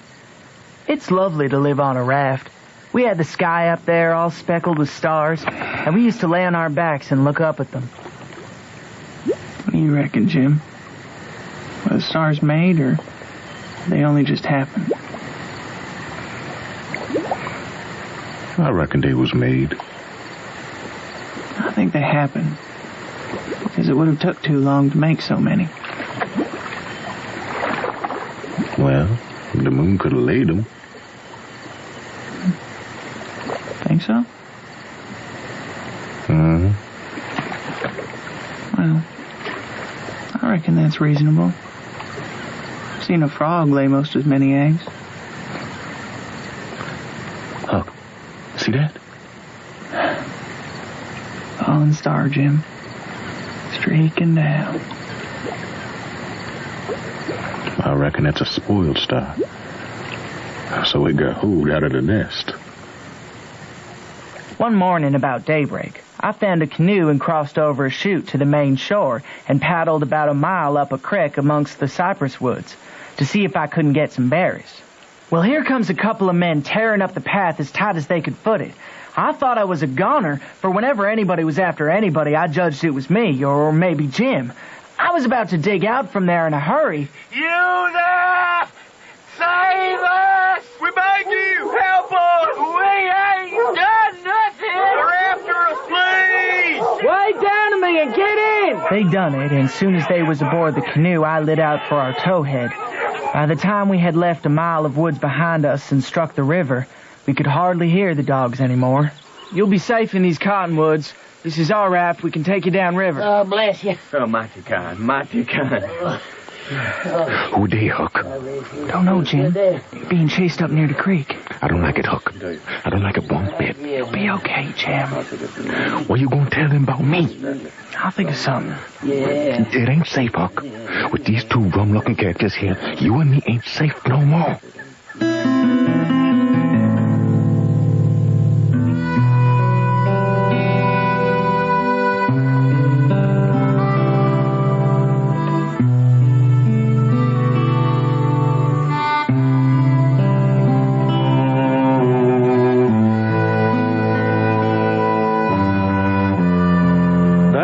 Adventures of Huckleberry Finn, adapted for radio by Marcy Cann. In the cast, Huckleberry Finn was played by Christopher Jacot, Jim was Martin Roach, Mark Twain was played by Mark Cavan, Child of Calamity was Randy Hewson, Davy was Jim Jones, and Bob was played by Lawrence Bain.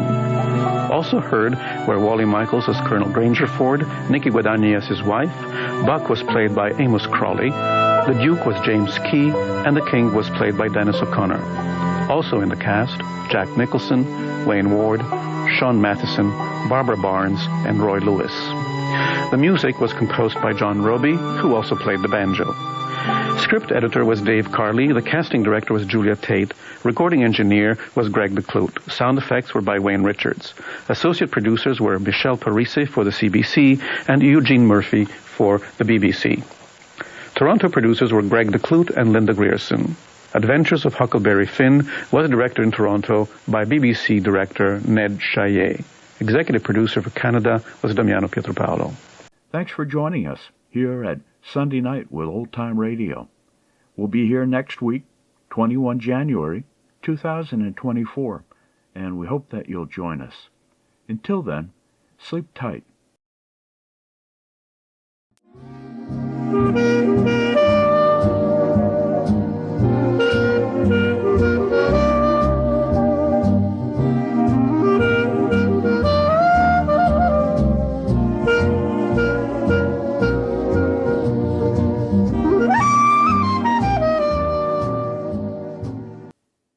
This is a production of Lobato Studios, Sao Paulo, Brazil.